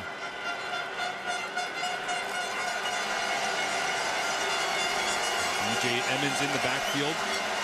He'll get the touch here. Right into a wall up front. Defensive line for the Alouettes. One of the best in the CFL. Against the run, Derek Wigan, the former Stampeder, right there in the middle of the mix. Yeah, gotta love Derek Wigan. Had a great career in Calgary. They went in a little different direction in terms of how they're deploying that ratio on the defensive line, which made him expendable in free agency. But Dave Dickinson had nothing but great things to say about Derek Wigan's contributions to the Stamps. Truly one of the great people in the CFL, Derek Wigan. He heads to the sideline here on second down. Jake Mayer rips this one into the near side. Tyrese Beverett out there alongside Brooks. Gets enough of the body to force the incompletion. You talk about defenders who are perfect fits for the CFL. Tyrese Beverett, definitely one of those guys. Maybe a DB in a different world, but here a fantastic, versatile linebacker. The Montreal Alouettes have not trailed going into the fourth quarter in any of their games. The Montreal Alouettes in foreign territory here, trailing by 11 going into the fourth quarter. What do you expect from this Alouettes club coming up in the final stanza? Well, I expect a battle. This is a team that has developed a lot of confidence, obviously, over the course of their win streak. But let's bear in mind, they've found different ways to win. So adversity, whatever the situation, I don't think it's something that they're going to find daunting, and especially playing here at home. What's going to be interesting, and it jumped out at me when we looked at the statistics for this football game, the Calgary has far more rushing yards than they do passing yards in this ball game. The pass game, they've been efficient. They've worked the short game and so on.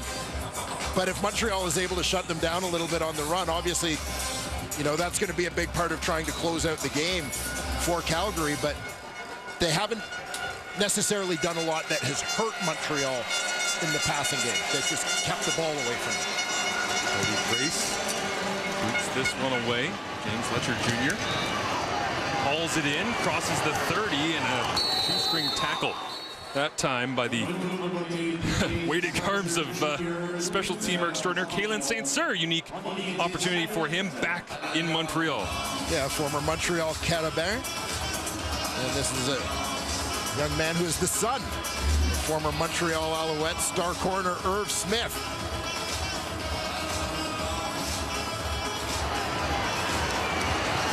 Big body DB. And a chance for a homecoming here. That'll make his week. Might not seem like a big moment for a lot of people, but all the build-up and the practice reps and the knowing you're going to get a chance to dress and the travel and the all pays off right there. Special teams tackle and helps his team out here to start the fourth quarter. Walter Fletcher in the backfield alongside Cody Fajardo. As the Alouettes will opt to throw. Second level throw. Tyson Philpott crosses the 55 and a nice chunk. First time we've seen that in a while from the Alouettes offense. Yeah, it's been all about the quick game for both teams so far in this game, but here taking advantage of an opportunity. Got a big chunk of yardage out to midfield. And Tyson sending a message on the first offensive snap of Q4. Pressure coming from the Stampeders. Fajardo gets it away quickly. Cole Speaker just inside the 45-yard line, and Fajardo feels like he's starting to diagnose things, and they'll go fairly quickly back to the line of scrimmage as Jason Moss once again kind of playing with the tempo a little bit, getting Cole Speaker involved. Yeah, and Cole Speaker had the big game last week, 8 catches, 113 yards against Toronto, who's been quiet so far tonight, but this has been a bit of Montreal's MO this season and through this win streak that they've been on, is any receiver could be the hot hand, the go-to guy on any given day. And a quick conversation here. It looked like Pierre-Olivier Lestage was thinking about taking a walk towards the Alouettes sideline as the officials go over and talk to Calgary's coaching staff now. And no clarification. They'll whistle this one in. You saw a little frustration from Jason Moss as he was thinking about cranking up the tempo on the play call. They'll break the huddle with 4 receivers to the left of Fajardo. Keeps the play call on that he had. steps up against the pressure. Crossing route to Walter Fletcher coming the other way. Lots of breathing room. Trey Roberson finally wraps him up, but not until deep inside Calgary territory. Love the misdirection created on this play and how the end goal is to create space over on this side of the field, the offensive right side for Fletcher. Even the backside receiver, Charleston Rambo, ends up going to the left. Look how they give Fletcher half the field to work with, clearing things out for him. Create a little bit of traffic for those trying to cover him. And let him turn that into a big play.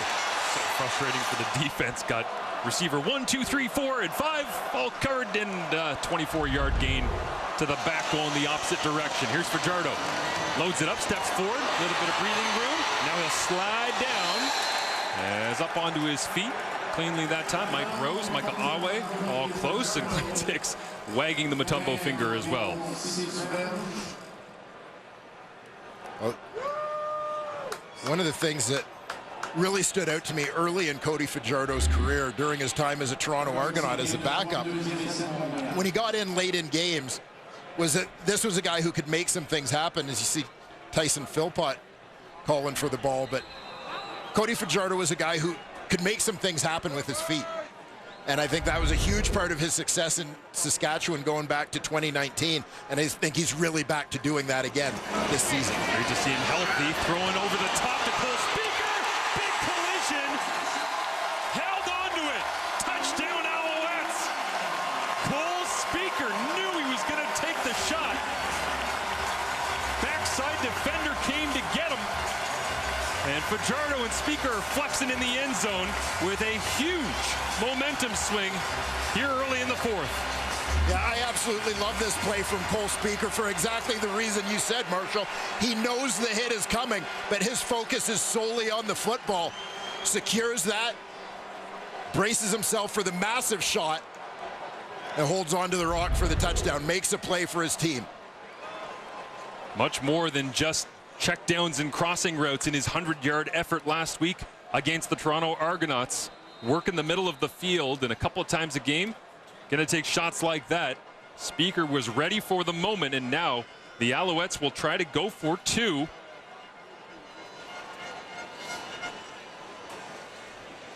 They have not had a two-point attempt so far in this undefeated 2024. And they're not going to get this off. It looks like some confusion, very slow moving out of the huddle at the line.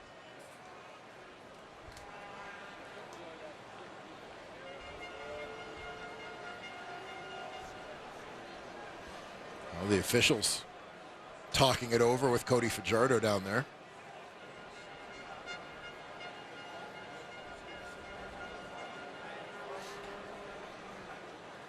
Jason Moss asking for an explanation as he walks down the sideline. This will likely back them up.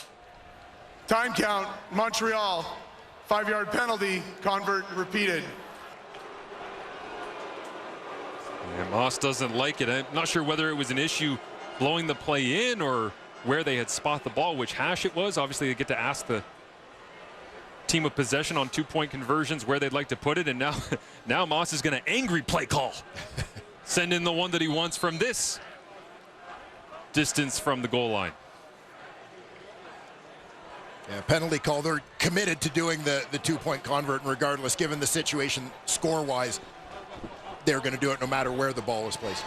See if it cashes in here. Fajardo over the middle, big shot. Airborne Tyson Philpott. And a great grab, but all for naught after a 5-play, 77-yard drive. 3 minutes, 11 seconds, punctuated by that collision, and Cole Speaker play in the end zone here, Dwayne, and again had to earn every bit of this after a pretty low-key game for him compared to last Friday in Toronto. Yeah, this is a rather mammoth sacrifice for his team, again, knowing the defenders bearing down on him. But he'll take that one for the 6 points. That's what success in this game is all about. Maybe that's the play that ignites the continuation of the undefeated start in 2024. Calgary has other ideas, of course. Peyton Logan returns this kickoff, almost loses it. Just around the 35-yard line. David Dallaire down there out of Laval making the play on special teams, and out comes the Calgary offense and Jake Maier with just 89 passing yards thus far. Oof. They have, you see them dodging a bullet there. Dallaire with a couple of shots at the football, but it's about just finding ways to win. There is no perfect template statistically for how it's going to look. There is an injured Alouette down on the field. I believe that's number 49, Frederick Chagnon. 89 yards passing for Jake Maier, and now the Montreal crowd gets into it with a defense chant. And that man, one of the true icons of the Calgary Stampeders over the last decade, getting used to his new digs here in Montreal with the fan support behind him. Let's go down to Kenzie Lalonde with more on Derek Wigan. Yeah, Marshall, Jamie Berglund and Derek Wigan, very much an elevator role now with Marc-Antoine Dequoy out. But Derek Wigan, 8 seasons with the Calgary Stampeders, and at the start of today's game, he received some hardware. His President's ring, second year in a row, he earned it with the Calgary Stampeders. Dave Dickinson gave him that just before the start of today's game. Dave saying he is one of the best people in the world. Derek Wigan, just one of those guys, and he's been a welcomed addition to this Owls defense. A very familiar and similar defense, but the new faces on the D-line has been very much a great addition. When you come into this game, the Alouettes had just as many sacks from their linebackers as they do their D-line. They had 5 apiece coming into this game. Thank you, Kenzie. And I know a lot of the time when people say one of the greatest people on the earth, that it's an exaggeration. There's no way you can possibly live up to that. Spend 5 minutes with Derek Wigan and tell me you don't agree. Yeah. Big ball of joy, and that President's ring, that's not a most valuable player award in the Calgary Stampeder world. I can tell you what that is basically a best possible teammate award. The guy you want on your team. And Derek Wigan has been that kind of guy in Calgary. He's now that kind of guy in Montreal. Great career he's had.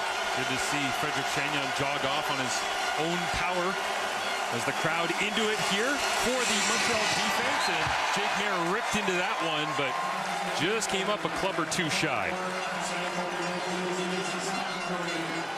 Yeah, you see the crowd starting to get into it now as Montreal has closed this lead down to 5. Making life a little bit more difficult for Jake Maier in this Calgary offense. Maier now averaging 3.9 yards per pass attempt. A lot of attempts, low yardage, and now the snap comes up early. Maier has to try and do something with it, just chucks it away backhanded. Gets rocked as well, but another incompletion. And the crowd, fueled by the Cole Speaker touchdown grab. Big special teams effort by David Dallaire, and a 2-and-out here against Jake Maier on the Calgary offense. Yeah, Noel Thorpe in the Montreal D dials it up. Mustafa Johnson leading the charge, bursting up the middle. And a play by Jake Maier as it looked like the snap caught him off guard a little bit there, but getting rid of that ball. Again, not so much looking for a completion as looking to avoid losing yards on a sack. This place would absolutely go off if James Letcher Jr. could create a big return. They'll try to go down the near sideline. Wrapped up right there by the veteran Adam Konar. And now some pushing and shoving at the end of the play. The horns are out. It's the 4th quarter. And it's a 1-score game in Montreal. George Russell, Lewis Hamilton, Lando Norris, 1-2-3 in quali as Cody Fajardo goes through history. It's 1-2-3 and gets to his check down, hanging out on the near sideline. Tyson Philpott will add to his league-leading receiving total with a gain of 8. Yeah, again, not a lot of big plays to be had for Tyson Philpott or anyone in that Montreal receiving corps. The Alouettes kind of picking their spots in that regard. But just continuing to chip away. See Philpott's numbers now, 9 catches, 82 yards on the evening. Trying to keep up that pace that he set this season. Staring down about 1,900 yards receiving based on the first month of 2024. Inside handoff, going nowhere. Great chase down from the backside. That time as it was James Vaughters. We always talk about him as a pass rusher, Dwayne, but that was elite run defense. Yeah, Vaughters, veteran on that Calgary defense, returning last season after a stint in the National Football League. Closing down, he's on the right side of your screen, number 9. Quick move to the inside, slashing down to shut down the ball carrier. Season ended far too soon. 2023 as the short yardage team is out for Montreal. Caleb Evans in at quarterback, pushes his way across the 50-yard line, and it is an Alouettes first down. 6 of the last 7 games between these two teams have come down to the final 3 minutes. We're about 5 out from that, and plenty left to decide. Well, no surprise. We're sitting here in a one-possession game, 5-point ball game. And a blocked extra point returned for 2 points so by CFL. Montreal, kind of, but looming large yes. in the scoring calculations of this ball game, as the score is essentially 3 points closer than it should be. Montreal with lots of momentum. Don't let the quiet crowd while they're on offense fool you. This place has been rocking throughout the night. Another check down. Another catch by Walter Fletcher. Crosses the 50, 45, and brought down at the 40. It'll be a gain of 19 and another first down into Calgary territory. And this is one of the things that Jason Moss and Cody Fajardo have discovered, is that, well, there may not be a lot of big plays available to be had against Calgary. A lot of times Walter Fletcher is going to be open underneath with open ground in front of him. This is a guy that's capable of making some plays with the ball in his hands after the catch. Give him the ball near the line of scrimmage and let him turn that into 12, 15, 20. Big night receiving for Walter Fletcher. This one back to Charleston Rambo. Somehow got through traffic. And another first down. As now Fajardo just picking and choosing which weapon he wants to use to get another first down. This time he calls Rambo's number. Yeah, and that time they slip Walter Fletcher out to the right, and I think they've got the Calgary defense thinking, oh yeah, here comes another one underneath to Fletcher. Meanwhile, from the backside, watch Rambo at the 40-yard line, just sliding in across the line, misdirection one way with Fletcher and go back the other way. So building off of what they have done with the running back. CFL passing yardage up nearly 2,000 yards from this point last season. A lot of it looking just like that. Quick screens and underneath. Tyson Philpott makes another grab. Squares himself up and gets set for second down.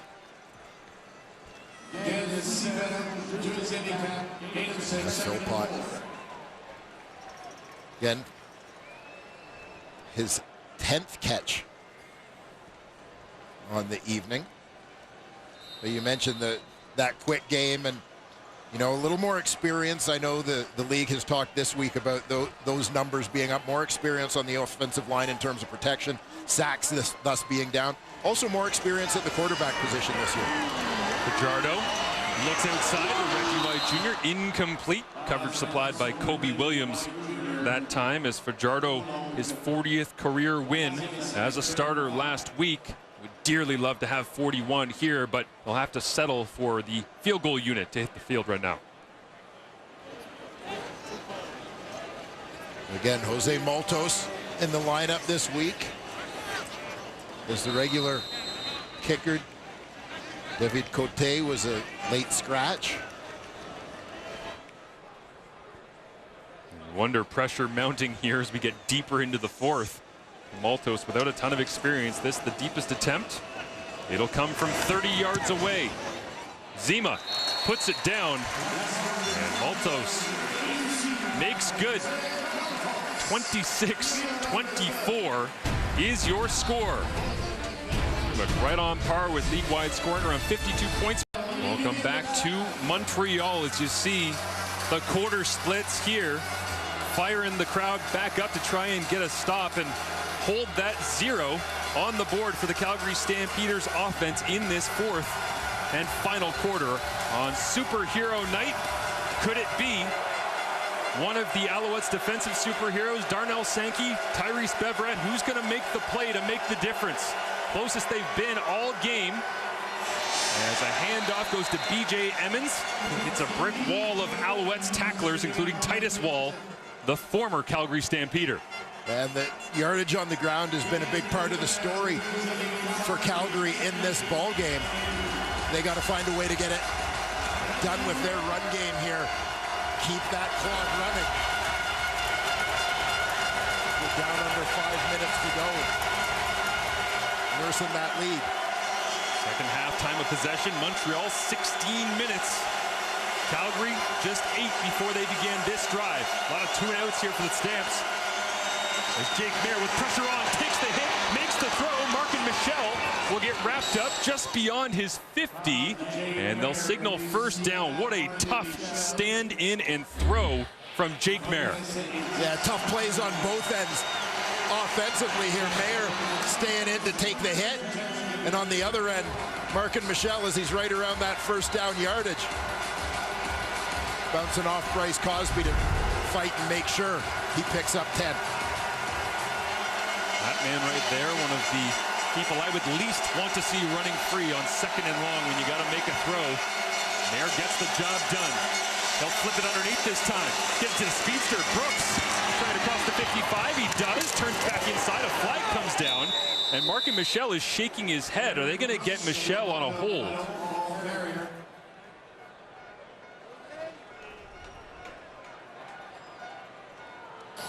Some debate between he and Najee Murray. Holding Calgary number 80, 10-yard penalty, repeat first down.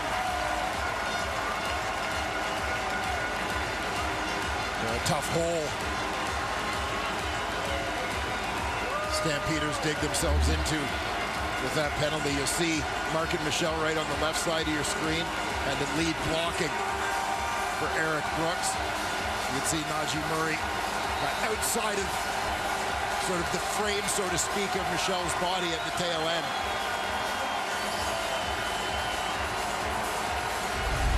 It's the second time he's been tagged with that call here tonight. As the Alouettes bench does their best to get the 20,000 plus in attendance into this one and create some chaos for the Stampeders offensively. Again, the environment here obviously great, winning the Grey Cup championship and all the rest.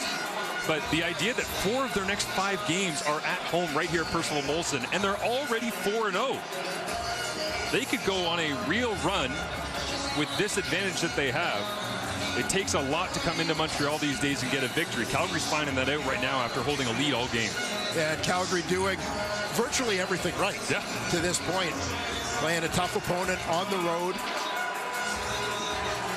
You're coming from the dry climate of southern Alberta into the humidity of eastern Canada. That's not an easy battle to fight. A long physical game. And here comes the noise.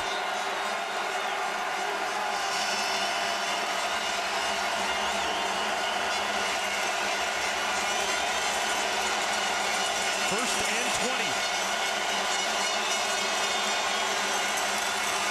Mayer stutters, looks over the top, dangerous throw! Up for grabs and incomplete as Tyrese Beverette and Markin Michel went to war on first and long. Yeah, big jump ball there. Markin Michel given an opportunity to make up for that holding penalty.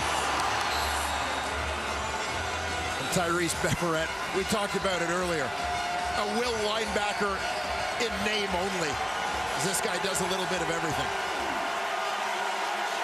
Derek Wigan firing through the middle, creating the pressure that led to Tyrese Beverette knocking it away. Second and 20. Alouettes rush 3. Mayer steps forward, looks to run, stutters, cuts back.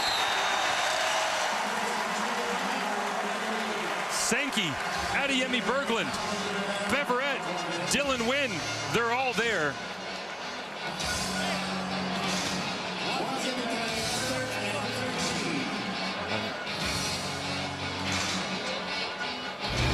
have hit the 3-minute warning in Montreal. An undefeated start to the season on the line for the Owls. Up in the booth these days is the general manager of this stretch. Been a long time since they've understood what it feels like to lose. Tyrese Beverett told us this week Pop Warner was the last time he had a win streak even remotely close to this. Yeah, remarkable run for this team, considering it wasn't like there was kind of a build-up to it. You know, a slow roll into it. They just started winning and haven't looked back. I say they just stopped losing, which is all the same, but pretty incredible run. They'd like to keep it going as James Letcher Jr. gets possession back for Montreal. Big special teams rally that time, and out comes Cody Fajardo. 2:25 remaining, and trailing by 2 points here at home. And that's a big kick and cover by the Calgary punt unit to at least guarantee that there's a long field for Cody Fajardo and the Montreal offense as they begin to go to work. Middlemost and yeah, Kalen St. Cyr back in the mix. Yeah, fighting to try and maintain a spot on this roster. A young Canadian guy recognizes special teams is often the way to do that. So after a real slow, clunky first half, Fajardo and this Alouettes offense looks more like itself. Can they close the deal? Tyson Philpott gets things started with another catch here as Cole Speaker trying to block out ahead. And they'll give him, it looks like about 7 yards actually on first down.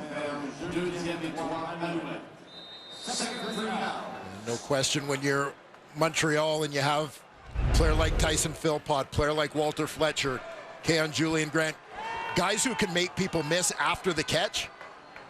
It's part of what allows you to rely so heavily on the short pass game. Fajardo pumps, looks down the left side, up in the air, it is hauled in. Next to Trey Roberson, the man of the moment, number 6, Tyson Philpott.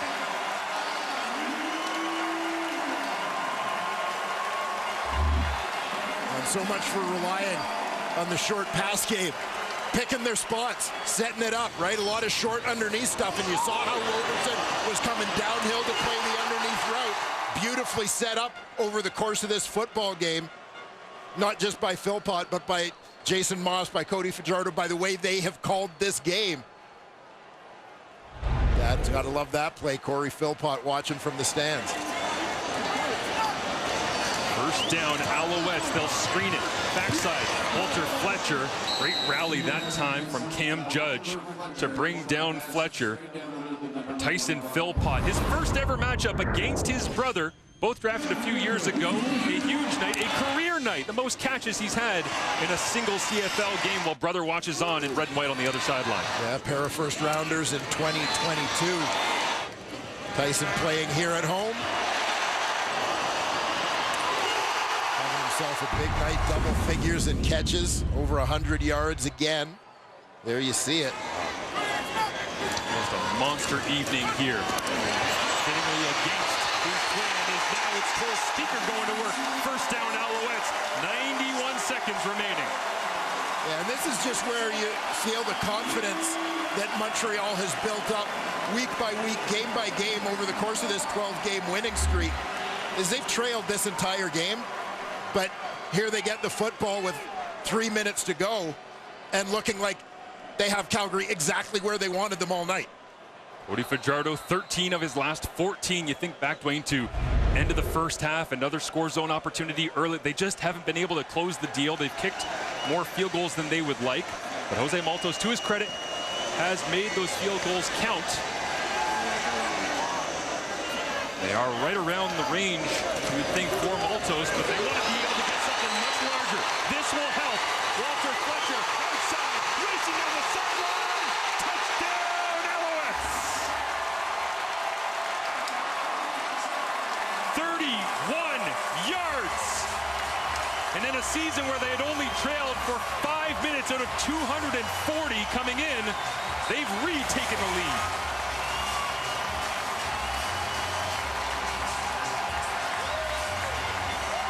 Terrific drive by the Alouettes. Impressive run by Fletcher. And here's what gets me. He's got Roberson, does that inside-outside move a couple of times, and Roberson just couldn't recover the second time, couldn't regain his footing.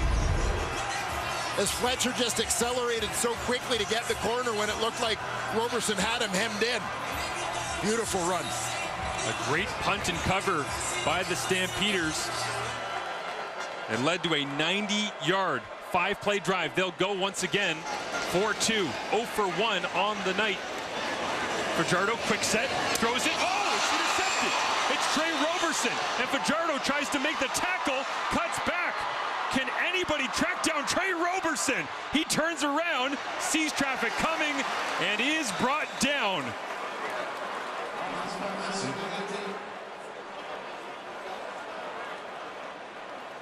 And how big would 2 points have been there for Calgary to pull them into position where a field goal could win the game?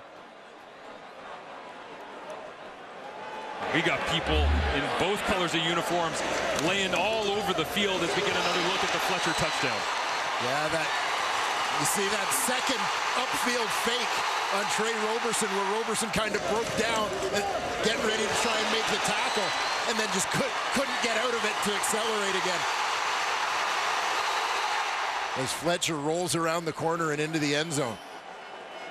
Fajardo fired up, then locked in for the 2-point conversion and just left this one hanging inside. Yeah, Trey Roberson has led this league in interceptions before. Still got that ball hawk in him as he comes up with a big one here, but the Alouettes never quitting on this in coverage. Reggie White, I think the first man to reel him in, slow him down. Cole Speaker getting into the tackle. Coach Moss, you can see the thoughts weaving through his head. Yeah, I mean, it would have completely changed the complexion of this final 63 seconds if Roberson scores. Thought it was the score, and then it was the health of his starting quarterback. No worse for wear. 30-26, Calgary football. And a big tackle just outside the 30. They have been popping pads all night long on specials between these two clubs. So well coached by Byron Archambault and Mark Killam, and Brock Gowanlock out of Manitoba makes the play. Yeah, Gowanlock, terrific defensive lineman in his career. Playing for the Manitoba Bisons under Brian Doby. Recently moving to fullback. I think a big part of that being about wanting to get him on the roster to play special teams. David Dallaire made a bit of a mess by falling down with Keelan Thomas while they were battling, and so nowhere to go but up over the top for Peyton Logan. Gowanlock comes in trying to make the play. Gagne's right there in the way. And Logan remains down getting looked at. How could he not? I mean, that was the G-force impact of deciding he had to go over the top of Dallaire on the ground. Led to that mess.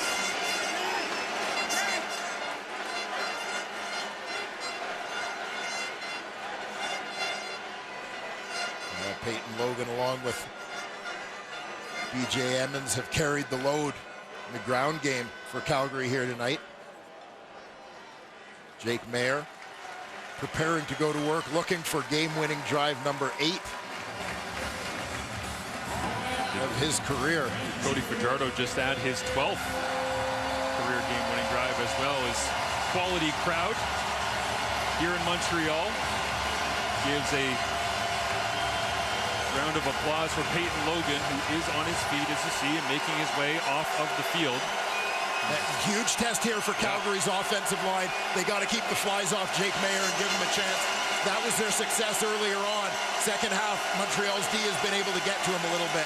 Stampeders only allowing a sack on 3% of dropbacks this season coming into tonight. That's tied for the best in the CFL. They've been so great at it throughout the start of their season. 2-1, but now is when it matters most.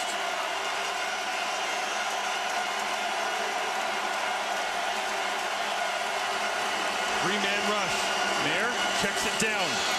It's Emmons trying to get outside. He does successfully. Wraps up the football and tackled at the 40.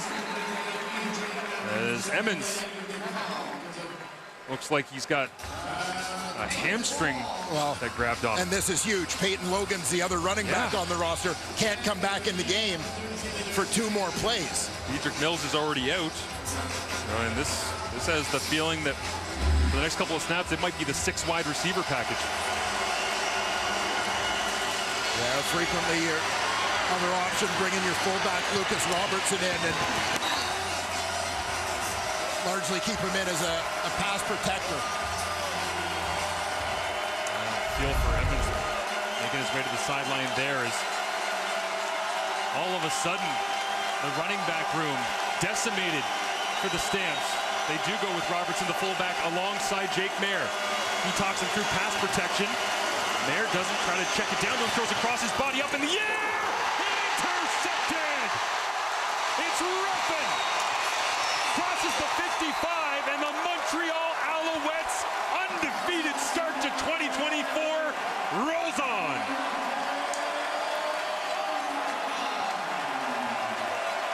Yeah, Jake Mayer does something that he had avoided throughout this football game, which is trying to force something bigger than what was there. Gets on the move. And looking for a big play instead of taking anything underneath. Spotted for a split second, marking Michel downfield. But it's a long enough throw that the Alouettes are able to close that window before the ball gets there.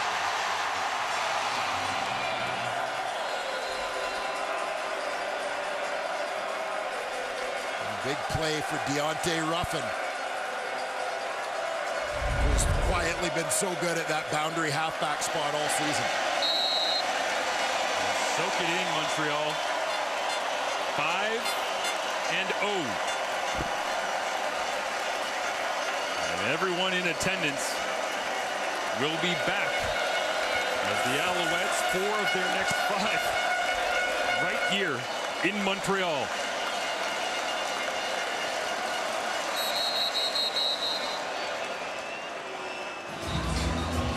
Taunting flag coming in there as it's almost 300 days since Montreal has experienced the loss. Objectionable conduct. Montreal number 66. 10-yard penalty. Remains second down. Jason Moss doesn't love the Pierre-Olivier Lestage objectionable conduct call as Deontay Ruffin gets a chance to celebrate on the sideline. The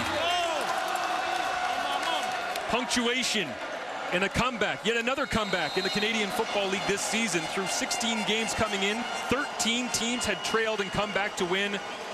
This one, Montreal's most impressive 4-quarter piece of work. Well, we set it down the stretch. That this was a Montreal team that wasn't going to be daunted by the adversity of being behind late in this football game. They have so much confidence in their ability to find a way to win.